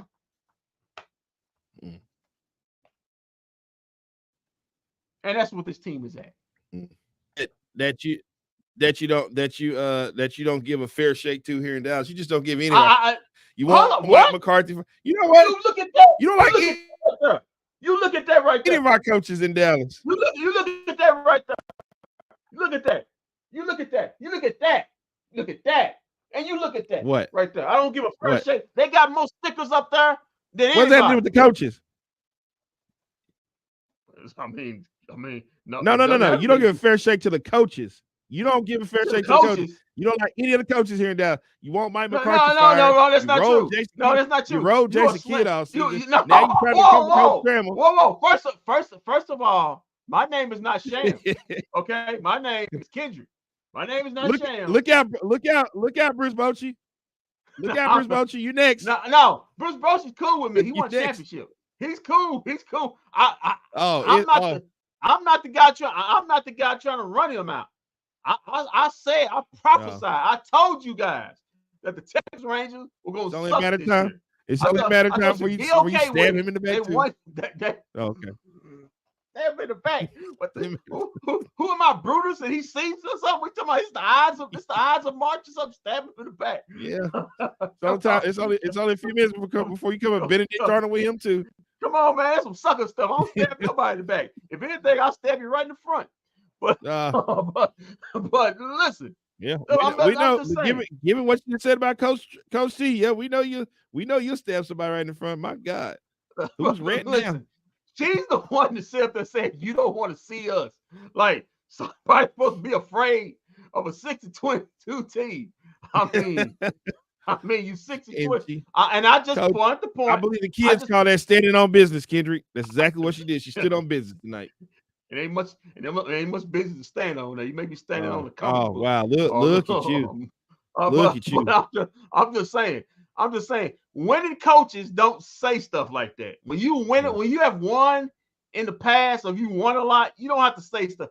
People who haven't won a lot, say stuff like that, and you don't want to be that kind of person. You don't want to have that kind of stuff running your organization. You don't want to be that kind of. You don't have that kind of coach sitting up there claiming these false claims you know ain't gonna happen. To put yourself in the news, so you can't win the game. So you try to win the headlines. Is that what we doing? Is that what we doing? Well, from one coach to the next coach, we go to another coach who you I don't know if you like him or not, Coach Kidd.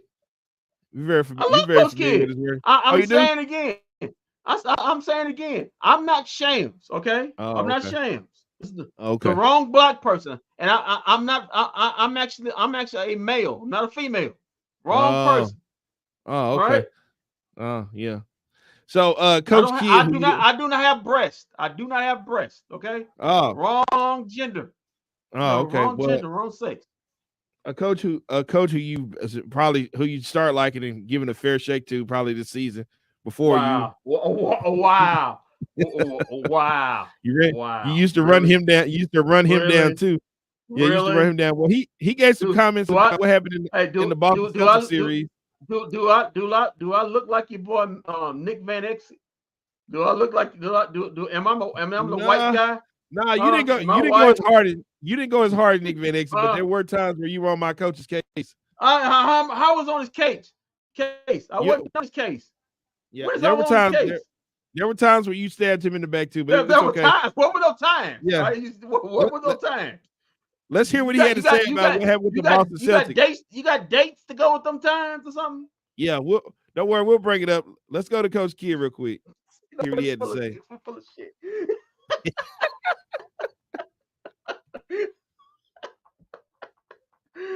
You got to go through Boston. They won it this past season, and they're built to compete for another one. So you got to go through Boston. You got to beat the defending champs. I'm happy they're in the East, and so hopefully we can see them again. But it's going to be a tough season because there's so many talented teams. But hopefully we're one of the teams that if Boston gets there, we can see them again. You got to go through Boston. They won it this past season, and they're built to compete for another one. So you got to go through Boston. You got to beat the defending champs. I'm happy they're in the East, and so hopefully we can see them again. But it's going to be a tough season because there's so many talented teams. But hopefully we're one of the teams that if Boston gets there, we can see them again. Well, I definitely wanted to hear, make sure we played it twice so you can hear it because it was so quick. But yeah, so Coach Kidd says they hope they see Boston again. He's glad they're in the East. Now you see, but now hold on. what? You see, now that's a winning coach. He didn't sit up there and insult. He didn't sit up there and insult Boston and sit up and say they don't want to see us again. He said we hope we see them again. You know, he didn't belay. He said other champs, you got to go through Boston. He didn't sit up there and say you know, some real slant like false bravado like he up there. He know his team's good. He know his team's winning. That's what winning coaches do. They give props to other teams and they say we hope to see. We hope we there to see them again. Friendly competition. Now we don't want to. They don't want to see us. No, they don't want to see us. That's what a real coach who has been to the Western Conference Finals 2 out of the last 3 years and an NBA Finals appearance.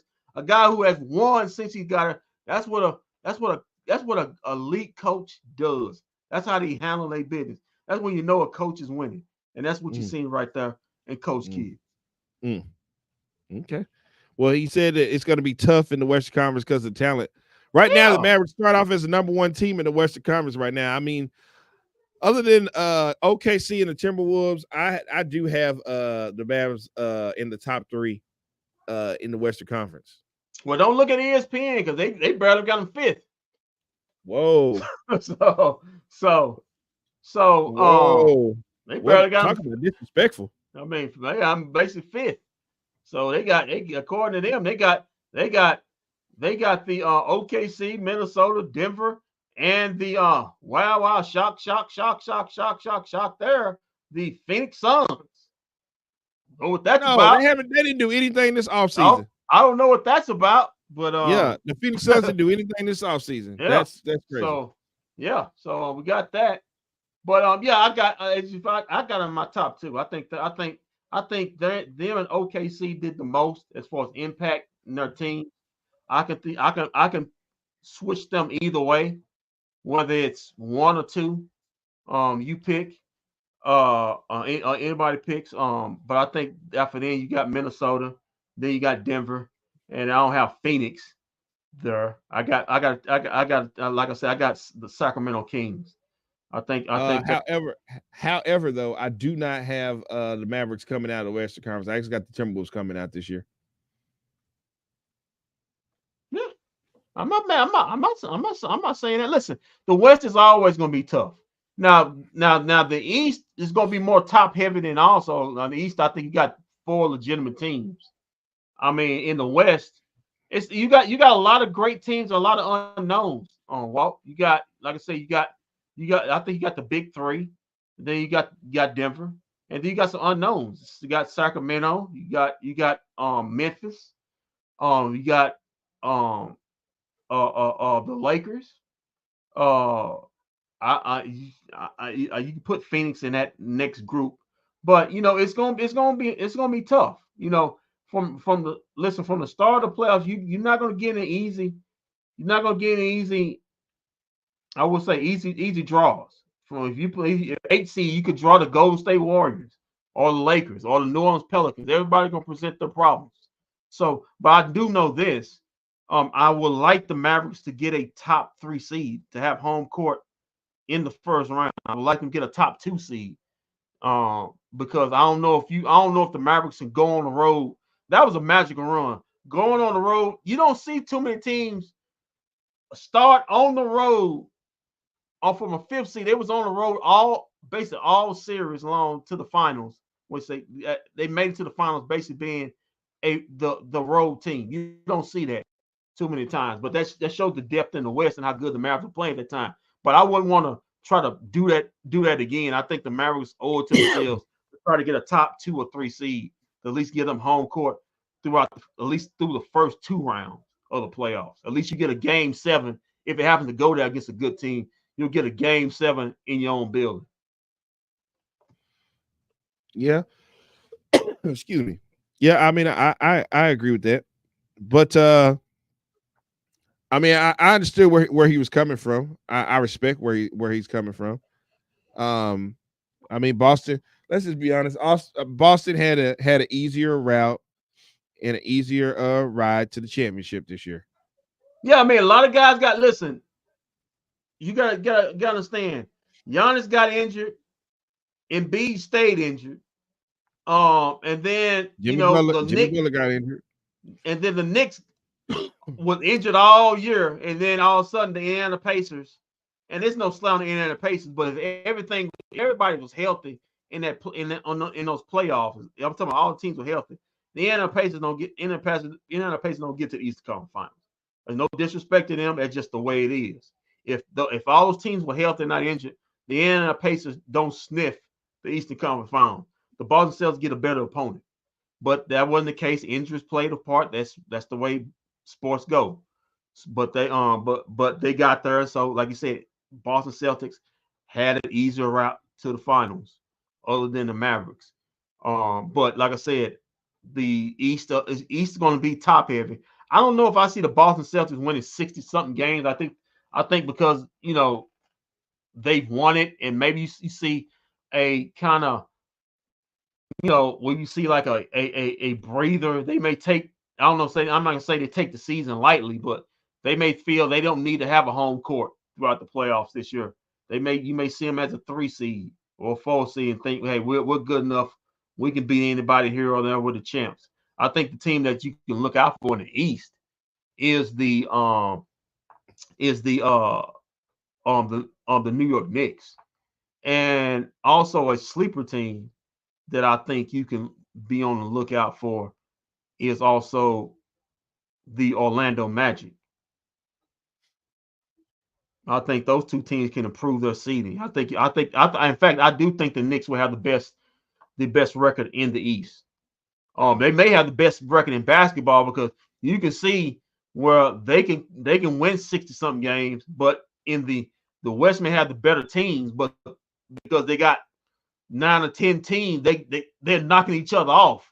Overall, you see the best record in the West, a team have 55 wins or 50 or 54 wins because it's so even, because it's a tough game every night. Meanwhile, in the East, because it's so top heavy, you can see a team like Boston like the Knicks doing what Boston winning 61, 62 games. Or you can see the Philadelphia 76ers. I don't think they're having, because I don't think I think Joel Embiid. People saying, oh, well, they got a 3. No, they don't have it. If you saw Joel Embiid in the Olympics, and especially how he got injured, Joel Embiid's got them knees got maybe 1 or 2 more years left on him, and I think he's done.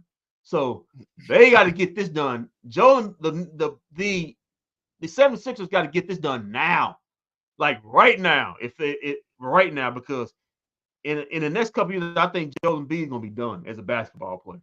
You can just see it. It hurts me when it hurts me when he runs up and down the court. I mean, that dude's hurt. That dude looked like he's hurt. But anyway. Yeah, I don't disagree with you there. Well, it's that time of the night where we have to call out some people, tell them that they ought to be ashamed of themselves. Not a very short list tonight. I know one person should be. Well, if you got somebody, we definitely I know it's we two definitely people. want you to give him a shout out. You don't want to shout out the Ned the Wino, do you? Come on, man, don't do that, man. That man. What's the Mr. Thomas? What's his name? It was hot outside. We got Miss Texas, man. It was hot outside, man. Don't be doing that, man. What's his name again, Mr. What? Mr. Lewis, man. It's not Ned the Mr. Wino. Mr. Lewis. Shout out Mr. Lewis for getting Kendrick some new internet after he tripped over the wire. It's hot out. It was hot outside, so he was delirious and he tripped over the wire and messed up Kendrick's internet. So Kendrick had to do the show from his phone that night. Yeah, that satellite, everything was out. I came back home from work. I said, "What this black screen do?"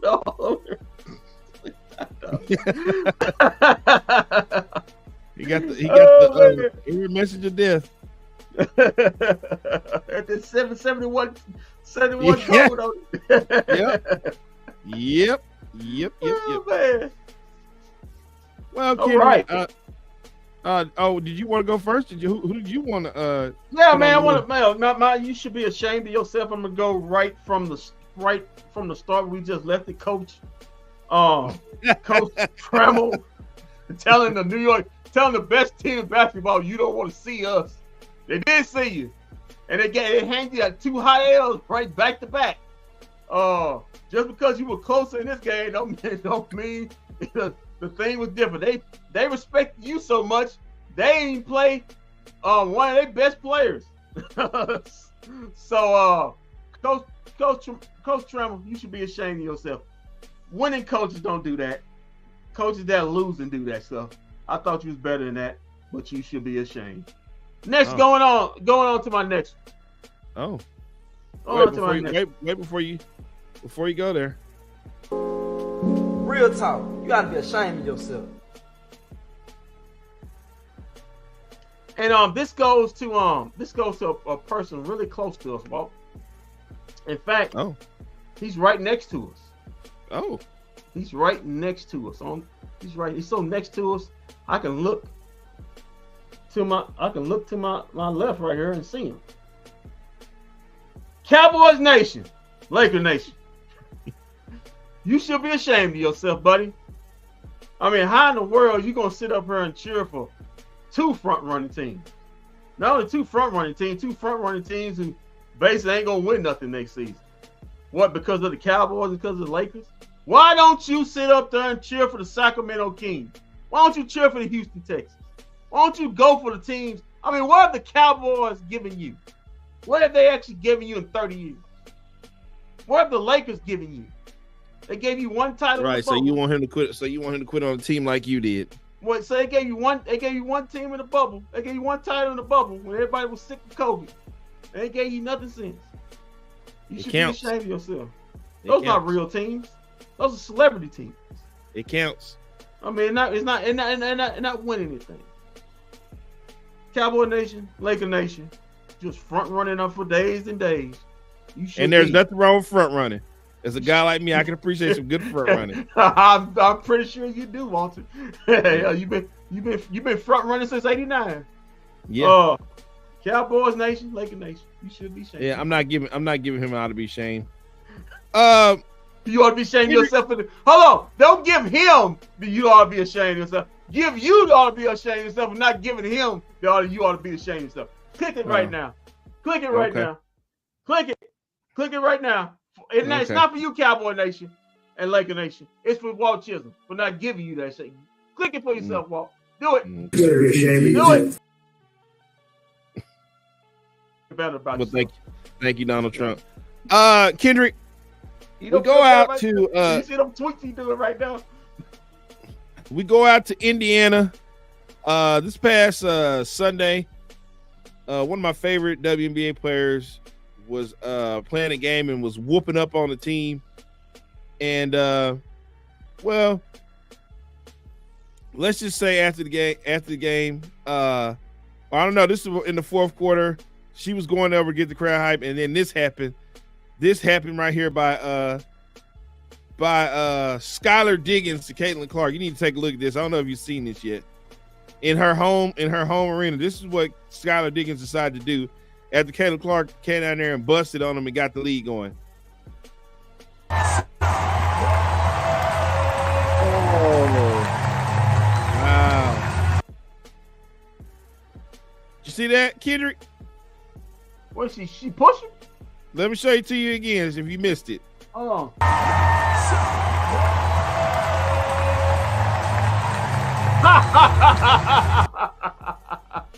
You know what? It was you know what? Now, hold on. I want you to see this because I want you to see watch this Caitlin, watch as Skylar Diggins speeds up walking to bump into Caitlin Clark. Watch this. Yeah. I'm looking. Watch this. Caitlin Clark's over here now. Watch Skylar Diggins.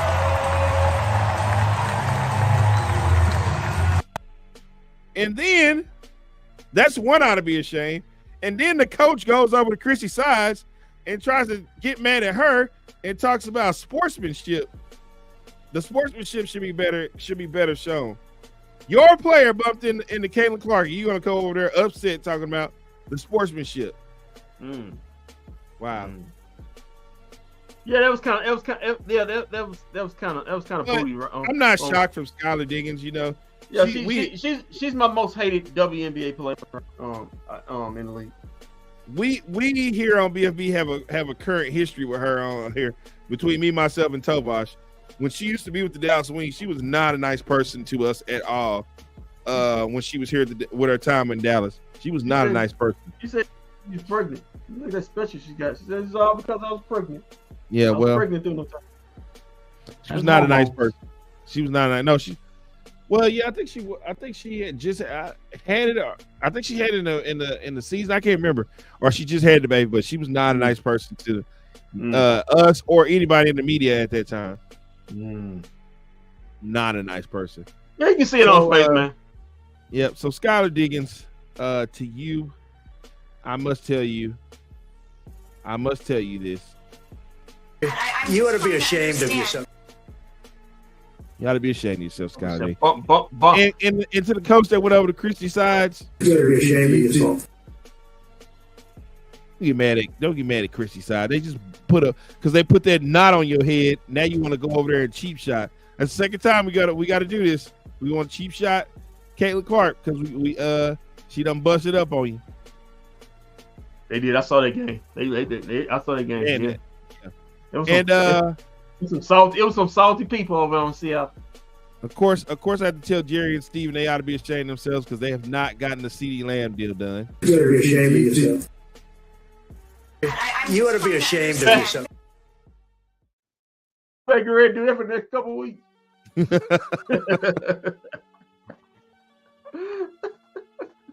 Also, we got a personal ought to be ashamed of yourself.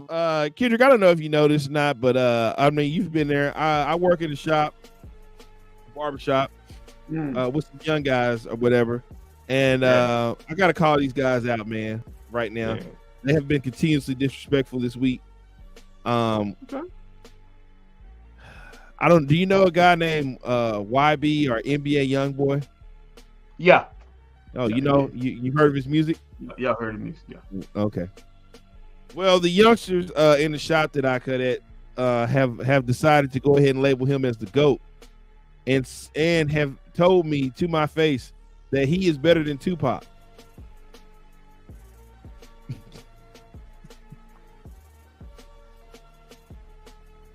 This is what I go through. Over there at the barbershop. I go through that. I've heard NBA Youngboy. He's not that talented. Oh wow! Wow. I say, well, you told me I heard him. Yeah, I heard him. And people that don't listen to him, we are old and stuck in our ways if we think that Tupac is still the GOAT or he's the best. It's Tupac. Really? Right. It's Tupac. Right. You gonna say a dude that really can't really rap that good? He better than Tupac. It's just like them youngers saying. They say he's the GOAT. Hey, I understand it. Not only that, they say he's the GOAT of their generation. Yeah, that's what I'm saying. These youngsters, this generation, they actually think Paul George is better than Kobe Bryant. I mean, Paul George, who's on his fourth NBA team. Oh yeah, no ring. Wasn't that Brandon Miller, the guy who plays on Michael? Michael Jordan said, I think Paul George is better than Michael Jordan. Michael Jordan said it with a straight face too. Oh yeah. The disrespect gets real. I was told that Draymond Green is better than Chris Bosh and Rasheed Wallace. They're not better than Draymond. Was that Draymond Green said that? No, that was the youngsters in there. I got one who tells me that out of the top 10 all-time scorers, Dirk would be the easiest one to stop. If you had to pick out of all the top 10 players in the top 10 scoring of all time, said Dirk would be the easiest one to stop out of all of them. Okay. Yeah. What you ask Kevin Garnett that? Right. What's up? Won't you ask anybody from that era about? Yeah, in about that era. Yeah, once you ask whoever, once you ask Tim Duncan, that's easy to stop. That's about most of the disrespect that I get in this barbershop. Wow. I was saying NBA. I'm still trying to say NBA young boy. Yeah, NBA young boys the goat of their generation is what I've been told. Have you played them, Tupac? No, they know Tupac. And they still said that? Yeah. No respect. No respect. Hey, you know, it's their generation. Let them have it. Listen, if you think NBA young boy, first of all, NBA, his name is NBA young boy. If you think he the GOAT, go ahead and hit it. Let him have it. Go ahead and let him. But trust me, they're the only one who's gonna say that, because ain't nobody else who actually knows music gonna actually say that. I'm pretty sure NBA young boy is not gonna say that. He's not gonna go, I'm the GOAT. Well, he's in jail, Yeah, so you okay. can't ask him. So.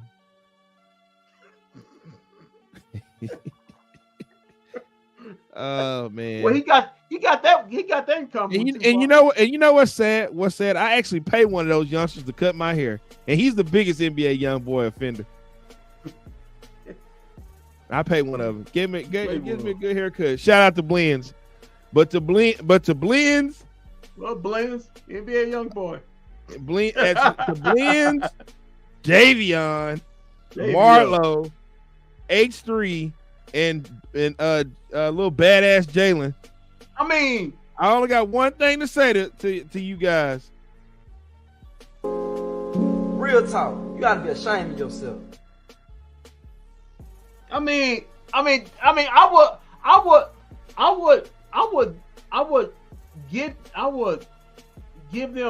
I'll give them this. If they would have said, because I know if they would have said J. Cole or Kendrick Lamar, I think about it. But Kendrick Lamar ain't consistent enough. Yeah, but he's the coldest lyricist out right now. If you don't believe, just ask Drake. He blanked around and found out real quick. But Drake is at Drake. He don't even touch Drake numbers. He don't touch Drake numbers. He'll never touch Drake numbers because he's not consistent enough. But if they'd have said that, I said, okay, that's something to think. But NBA young boy. Yeah. NBA young boys to go to of their generation. The go to your generation. Okay. And that's about it for yeah, that should be it after you said that. NBA young boy. That's it for that. But more of this coming up next. I dated this girl for a while, and she was really a nasty freak. She just loved to get down with sex all the time. She was like, any time of day, she was like, yeah, let's go. I'm so nasty. And I'd be nailing her. Oh, shit. She'd be like, oh, you're nailing me. Cool. She talk dirty to you? Oh, she loved to dirty talk. Totally into it. She'd be like, yeah, let's screw. I want to fuck. God, it was so dirty. She'd be like, oh, me so horny. Me love you long time. I'm still trying to get how the girl he was having sex with went from American to Asian in a matter of 3 seconds. I wonder how that happened. I don't know. You talking American, it's all such with the talking Asian. I'm trying to figure out how that happens. You have to ask Andy that question. Pretty sure Well, it's that time of the night where we ask, would you smash these celebrities because it's their birthday and they're celebrating a birthday this week? Guess we'll start with today.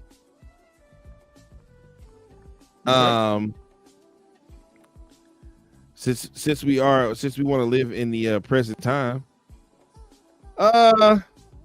Honorable mention, it's Jey Uso's birthday, so that could only mean one thing. That means it's Jimmy Uso's birthday. Yeah, and Jimmy's married to who? Jimmy, married to Naomi. Yes, he is. Yeah, so I smash her. Well, the man's wife. Why not? I mean, honorable birthday is Max Crosby of the. He's technically not working right now, so she's on the road. He's technically not working right now, so she's on the road all the time. So just saying. Also honorable mention James Corden, Max Crosby, Ty Burrell. That is actually Phil from what's my show? Damn, what's my show? Oh, Modern Family. Phil, the daddy. Oh. Okay. Happy birthday, Phil. Yep. Happy birthday to him. Man, that's it today. Today is not a good day for birthdays. Who's Phil? Who's Phil married to? It's not a good day for birthdays. Phil married. Who's Phil married to? In real life or on the show? On the show. Oh, Julie. Julie? He's not married. He's not the one married to Sofia Vergara. Oh, Sophia. Oh, that's the. He's not married to her. Yeah, he's not married to her though. He's married to Julie. I'm sorry. Her name's Claire. Her name is Claire. Okay. On the show. Here's one right here. A former teammate of Caitlin Clark, Gabby Marshall, celebrating a birthday. Kendrick, I think she is. She's legal. She's 24. She played on Iowa with Caitlin Clark. Oh yeah. But when I tried to come at that when she was in college, you said, "Nah, don't do that." So he told me, "Nah, man, she's in college. She's all right. She's not." Yeah, but she's done with college now. She's done with college now. But she was 23 in college. She's old. Yeah, well, she's 24 now. Yeah, she's 23 last year when you told me, no, I could have smashed that right then. Yeah, smash. That's fine, I smashed. What is that, a driver's license? What's a driver's license? like a driver's license. Try to make sure she's illegal there, buddy. Get that driver's license out. Yeah. Gabby Mark, make sure. Hold on. Let me look at Instagram. She got an Instagram? Get off the girl's Instagram, man. I'm gonna see if I can do a few likes right quick. Oh, hell yeah. Like. Let's see. Oh, no, hell yeah. Like. Oh, damn. Wow, this like. is weird. Hey, man, stop liking the girl's pictures, man. You're going to get blocked. Get blocked, man. What the hell are you doing right now? Man, I thought that's why they like. They want to do lights and stuff like that. You got a lot of likes. You're doing great. Okay, so here we are with the 19th of August, which would have been Monday, I believe. Oh man, turning dead this week, man. He actually died last year. Matthew Perry celebrating a birthday day. Yeah, man. Some people gonna go to jail for that because that wasn't an accident. So what do you mean? So what I was seeing some stuff come across. So what happened with that? Apparently they Michael Jackson, Michael Jackson that dude. They normally gave him whatever that kind of stuff, that purple all or whatever that kind of stuff. They gave him the wrong medicine. They gave him the wrong medicine. Then knowing they was giving the wrong medicine and didn't care. They said, let's give this dumbass this and see what happens to him or see if he likes this, but whatever. Oh no, they got caught with that. Yeah, they did some legal stuff. They got caught on a text message saying that. Yeah. Oh, and wow. They was stealing this stuff from they there was a doctor. They was stealing this stuff from their own offices. So they're going to do some time, bro. They better do some time. Also honorable mention joining celebrated birthday this week. Bill Clinton, John Stamos. 78 A lot years of people old. celebrate a birthday Monday. Yeah. Fat Yeah, Joe man. in the Terror I did Squad not- from the Terror I Squad. did not- I One of my did favorite not members have of the Terror sex with that Squad. woman. Yeah. Monica Lewinsky. Yeah, boy. I did not have sex. I did not have sexual relations with that woman. Yeah, I did have sex. Also turning dead this week. One of my favorite rappers was back in the day. Nate Dogg. Shout out to Nate Dogg. Always up to no good. Yeah. Went to the corner store. Motley. Yeah, man. That was in my cash register right there. Yeah, Big Nate Dogg. Legend. A guy who's not broke, who's getting paid a lot of money to play football. Kirk Cousins celebrating a birthday this week. He's got a lot of reason to smile. Little Romeo celebrating a birthday too. Honorable mention. A Little Romeo. Well, he should be in his mid-30s right now. Why you still call him Little Romeo? Oh, okay. Well, you're right. He's Romeo. He's not Little Romeo. Grown ass man. Him and Bow Wow. It's a good point. Yeah, they're not. I forgot they dropped the littles in front of their name. Yeah, dude's almost 40 years old. Good point by you, Kendrick. Which means why they still why people still call him Lil Wayne? That's what he want to be called. Well, he's still going by Lil Wayne. He is still going by Lil Wayne. You know his ass almost 50. They go by Lil Wayne. Well, that's just what his rap name is. I can say Lil Jon. So yeah, I got you. Oh, here we go. Here's one that you might like. From the Disney Channel. Little crazy. We found out she's a cutter, and she thinks that I think she said she's an alien or some point like that. But celebrating her birthday is Demi Lovato. She's gonna be turning she turned 32 years old this week. Kendrick, let's get a picture of Demi. There's Demi right there. Yeah, Demi Lovato. Man. There she is right there. Demi. Yeah, man. She done had a lot of hard things in her life, man. A lot of drugs. Huh. Trust me. I thought you were talking about something else hard.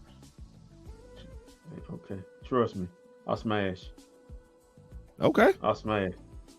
I will smash. Shout out to Demi getting the first official smash from Kendrick tonight. Oh no, Gabby Marsh was his first official smash. I did a few likes on her. Yeah, you gotta get out. You probably gonna I get wonder blocked. I wonder what her IG page looks like. Not gonna like. I just want to look. No, okay. Don't go liking stuff over there.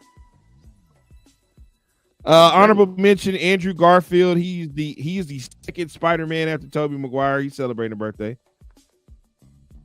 Oh, here's another one. Oh, damn, I like that picture right there.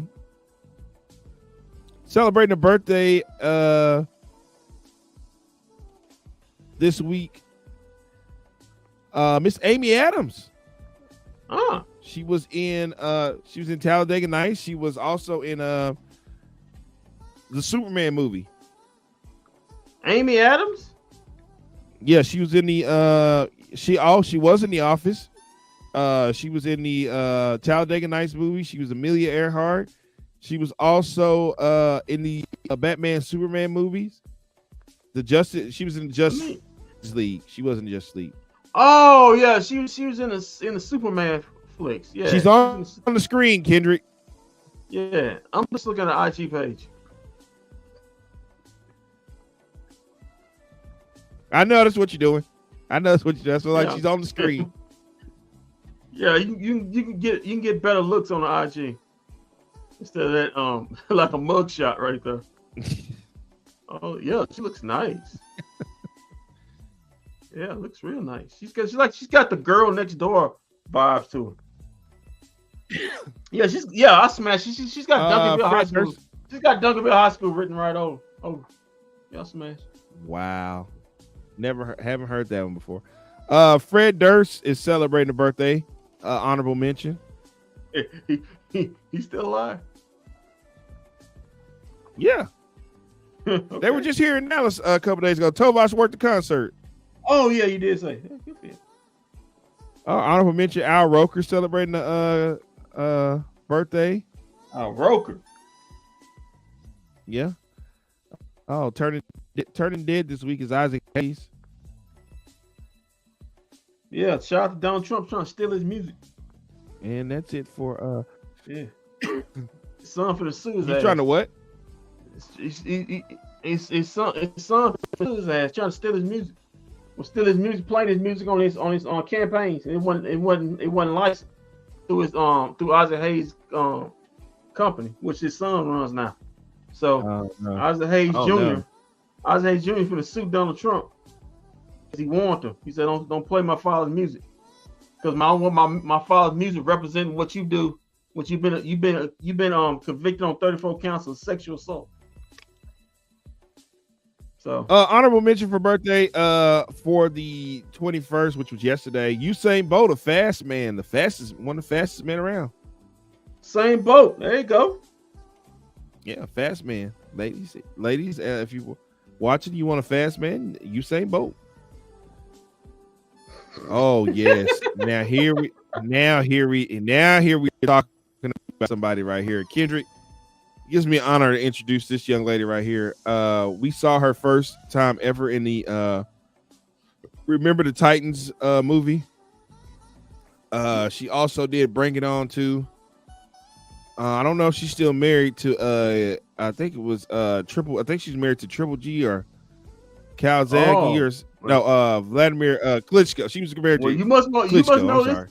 You must like this chick because you know who she married to. Oh, the couple split in 2018, and she's dating Brian. Hold on. Why'd you kick so excited? Oh, you got so excited when he said they split up. He said, "Oh." Because this was a white girl with ass. I mean, nice ass too. Turning 35 this week, Kendrick. Yesterday, Hayden Panettiere is celebrating a birthday, and yes, she definitely gets a smash for me. Oh, hey, yeah, wasn't she a Disney kid? No, she wasn't. I thought she was not. I seen her when she was. I seen her when she was a child, doing some kind of shows or something. I forgot it. She was on Remember the Titans, bro. I know that, but she been working younger when she was like a kid, and like she just seen her when she was. She was in Heroes. She was in Heroes. Yeah, I remember in Heroes. One Life to Live in the show Nashville. Yeah, One Life to Live. I remember One Life to Live. She was a kid, man. Yeah. Let me look at her Instagram page. And then she did Bring It On too. I remember that. Yeah. Okay. So that's definitely okay. Hey, I see it. Yeah. Are you? Oh, you're on her Instagram? I definitely am. Oh. She got bad skin though. Must have an infection.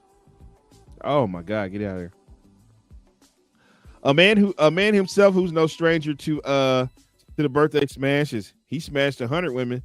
Honorable mention today. Wilt Chamberlain. I'm still trying to figure out that. Wilt Chamberlain's the man. Wilt Chamberlain's the man.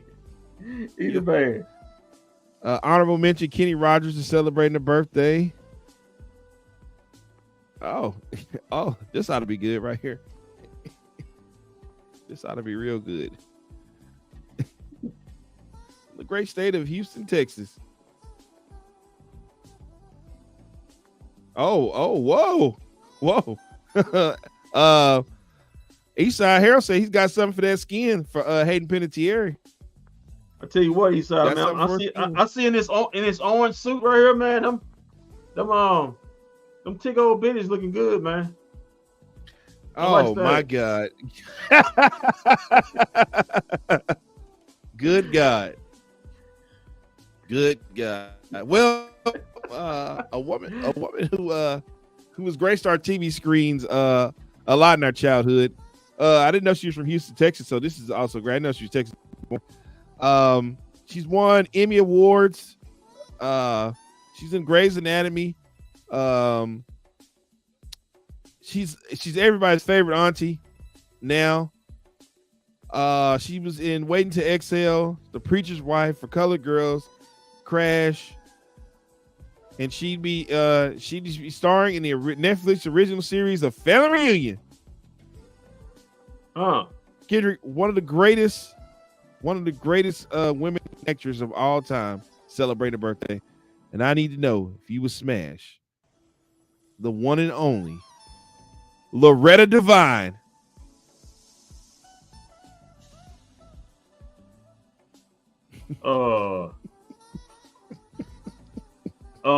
Probably if I drunk a half a bottle of Hennessy. Oh, I mean, whiskey dick. so you got to get drunk. So you got to get drunk to sleep with Loretta Devine, huh? Wow. Whiskey dick.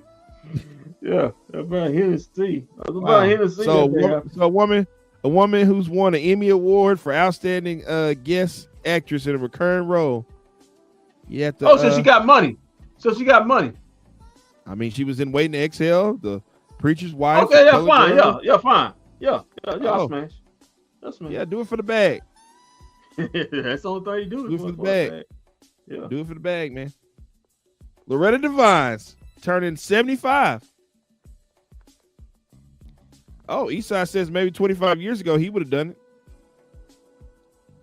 Nothing wrong with that at all, Eastside Harold, as we celebrate Loretta Devine. Oh man.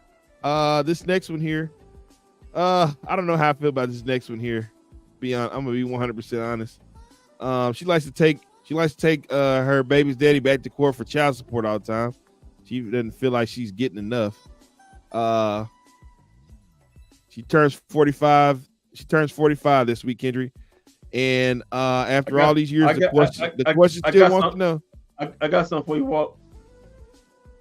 You got something for me? Yeah, let's go to the group chat. Okay. Well, this girl here, after all these years, we're still wondering if her milkshake brings all the boys to the yard because celebrating a birthday hell is no. Khalees. There you go, right there, Kendrick. Hell no. What's your drugs? No, she actually sold her mansion and bought a farm recently. Oh, so she was on drugs. She grows vegetables and all kinds of things. I see her on social media all the time. No, that's okay. Oh, okay. That's okay. So no for Khalees? Yeah, no for Khalees. Oh, sorry, Khalees. We got to quit taking Nas back to court for child support. I mean, every week, every time you're hearing it. Damn. And she keeps winning too. Still trying to get that ether money. Huh? Yeah. Well, she got it. Damn. You gonna put out another ether alpha on her? A guy who would not like you celebrate birthday honorable mention, Dr. Umar Johnson. He turned 50. Hey man, congratulations, Umar. Yeah, he won't like you. He referred to you as a bunny hopper. Well, when it is what it is. I guess you ain't gonna like me then. Yeah, no, you guys wouldn't be good friends. Honorable mentions today on this one. Honorable mention, PJ Washington celebrating a birthday. Oh, he turned 26? Yes, he turns 26 tomorrow, actually. Okay. All right, PJ. No, yeah, tomorrow's the 23rd, yeah. Hope he hitting them threes. Yeah, also celebrating a birthday tomorrow. Honorable mention is Seth Curry, the younger brother of Steph. Endorsing Kamala Harris. Good for him. Oh, great. Turning dead tomorrow is River Phoenix. Also, Jeremy Lin celebrated birthday. He turns 35. Oh, bobblehead, Jeremy Lin. Yeah. Former Dallas Maverick, former New York Knick. Jeremy Lin was a Dallas Maverick. Yeah, he was in. He before. He was when he first got into the league. He was in a Dallas Maverick summer league team. Oh, okay. Shout out to him. Then he went to the Sacramento Kings. He played with the Lakers, like that. Yeah. Also, Little Yachty is celebrating a birthday tomorrow. He's gonna be turning 27. Little Yachty. Yeah. Congratulations, man. Did a lot of writing for somebody. And this next one here, I had to stop the music because this is a serious This is a serious one here. We got to wish happy birthday to. We want to take this one very serious. This next birthday, Kendrick, hits close to home. Yes, he was a former Rocket. We lost this gentleman back in 2020. One of the greatest to ever lace up a pair of basketball shoes, man. I can remember it like it was yesterday. I was actually fishing with Tovash at the lake when Tovash checked his phone, stopped and said, "Oh my God, I can't believe it." He grabbed his chest and sat down as he was breathing heavily and said, "Kobe Bryant just died in a helicopter accident." And everything stopped at that moment. There was no more fishing. There was no more nothing. That was on a Sunday because I remember the Pro Bowl happening that day. It was on a Sunday.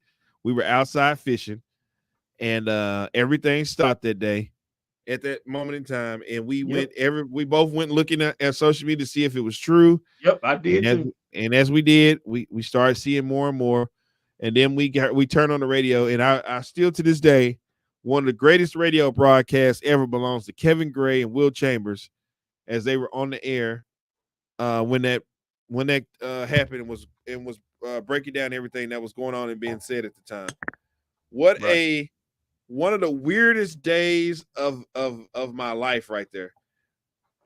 You didn't know how to feel, because at first we didn't have all the information, because we didn't know.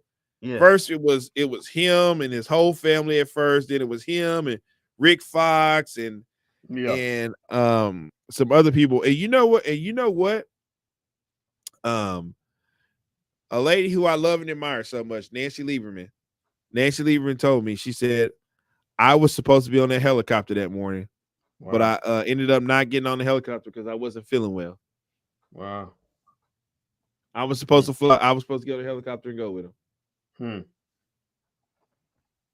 Yeah, man. It was on a Sunday. I know because it was the Pro Bowl, NFL Pro Bowl game was actually getting played. I think it was in Orlando that year. And I think that was one of the last regular Pro Bowl games. And I think it happened right around where the Pro Bowl they had NBA games going on that day. That's when they were doing the 24 shot clock deal. Yeah, I was cooking Sunday dinner. And it was some kind of roasted chicken. And my aunt called and she told me that you Kobe Bryant died in a helicopter crash. I said, my exact words said, that ain't happened. I looked on social media and I was scrolling. I couldn't see nothing. Then I found this one clip and I said, then I looked again. I started refreshing and then it started just popping up. I said, dang. I was sick. That was one of the few times I was sick that whole day. I was just checking my social media all day. I mean, all day from that time till 12 o'clock that night. I was just clicking social media, just trying to find out anything I could. Yep. That was definitely a very awkward and weird day that day, man. I think they stopped the Pro Bowl. I think they stopped the Pro Bowl game. They did to honor him, but the Pro Bowl game went on. It went on. Okay, I thought they made stop. They still had basketball games going on at that time. And they stopped him and they did like a 20. They let the shot clock run out for 24 seconds to honor him for the because the number was 24. Right. So they did that, and man, it just was a very sad day. Across the world when that happened, man. I'll never forget that day. Right. Celebrating the birthday, Kobe Bryant. Would he be 46? Death date. He was 41. Yeah. What year is this? He was 41 at the time. That was 2024. So add 4, he would be 45 today. 45. One of the best to ever do it, man. One of the best to ever do it. Right. And I feel like the NBA would be different if he was alive too. I think he would have stopped a lot of the stuff that's going on in the NBA. I don't think the NBA would be as relaxed as it is because he was already training so many people like Kawhi and Jason Tatum and everybody like that. Right. I So saw he was training Luka his rookie year. It's before his rookie season. yeah, Devin. I think he was training Devin Booker too. Mm-hmm. So yeah, he was because people go out to LA and he trained with just like they do Keem Olajuwon. He had that kind of thing going on with the younger players. Yeah, they would show me this, show how you do this. They put them through camps and stuff. Well, and that is it for the birthday smash. Okay, so Saturday, like I said, we won't have a pre and halftime show, but we definitely will do a post game show for the Cowboys versus the Chargers game. Yeah, we'll do it. Yeah, we call it glorified scrimmage. We'll do a post wrap up show. We'll go through highlights. I'm gonna have to catch up with it afterwards when I get back. I'm gonna have to catch up with it. Probably fast forward a little bit to see what actually happened. And so they're gonna take 2 weeks off. Now I'll tell you this. On the week of September 3rd and the 5th, of course, we'll have our shows. Now on September 3rd,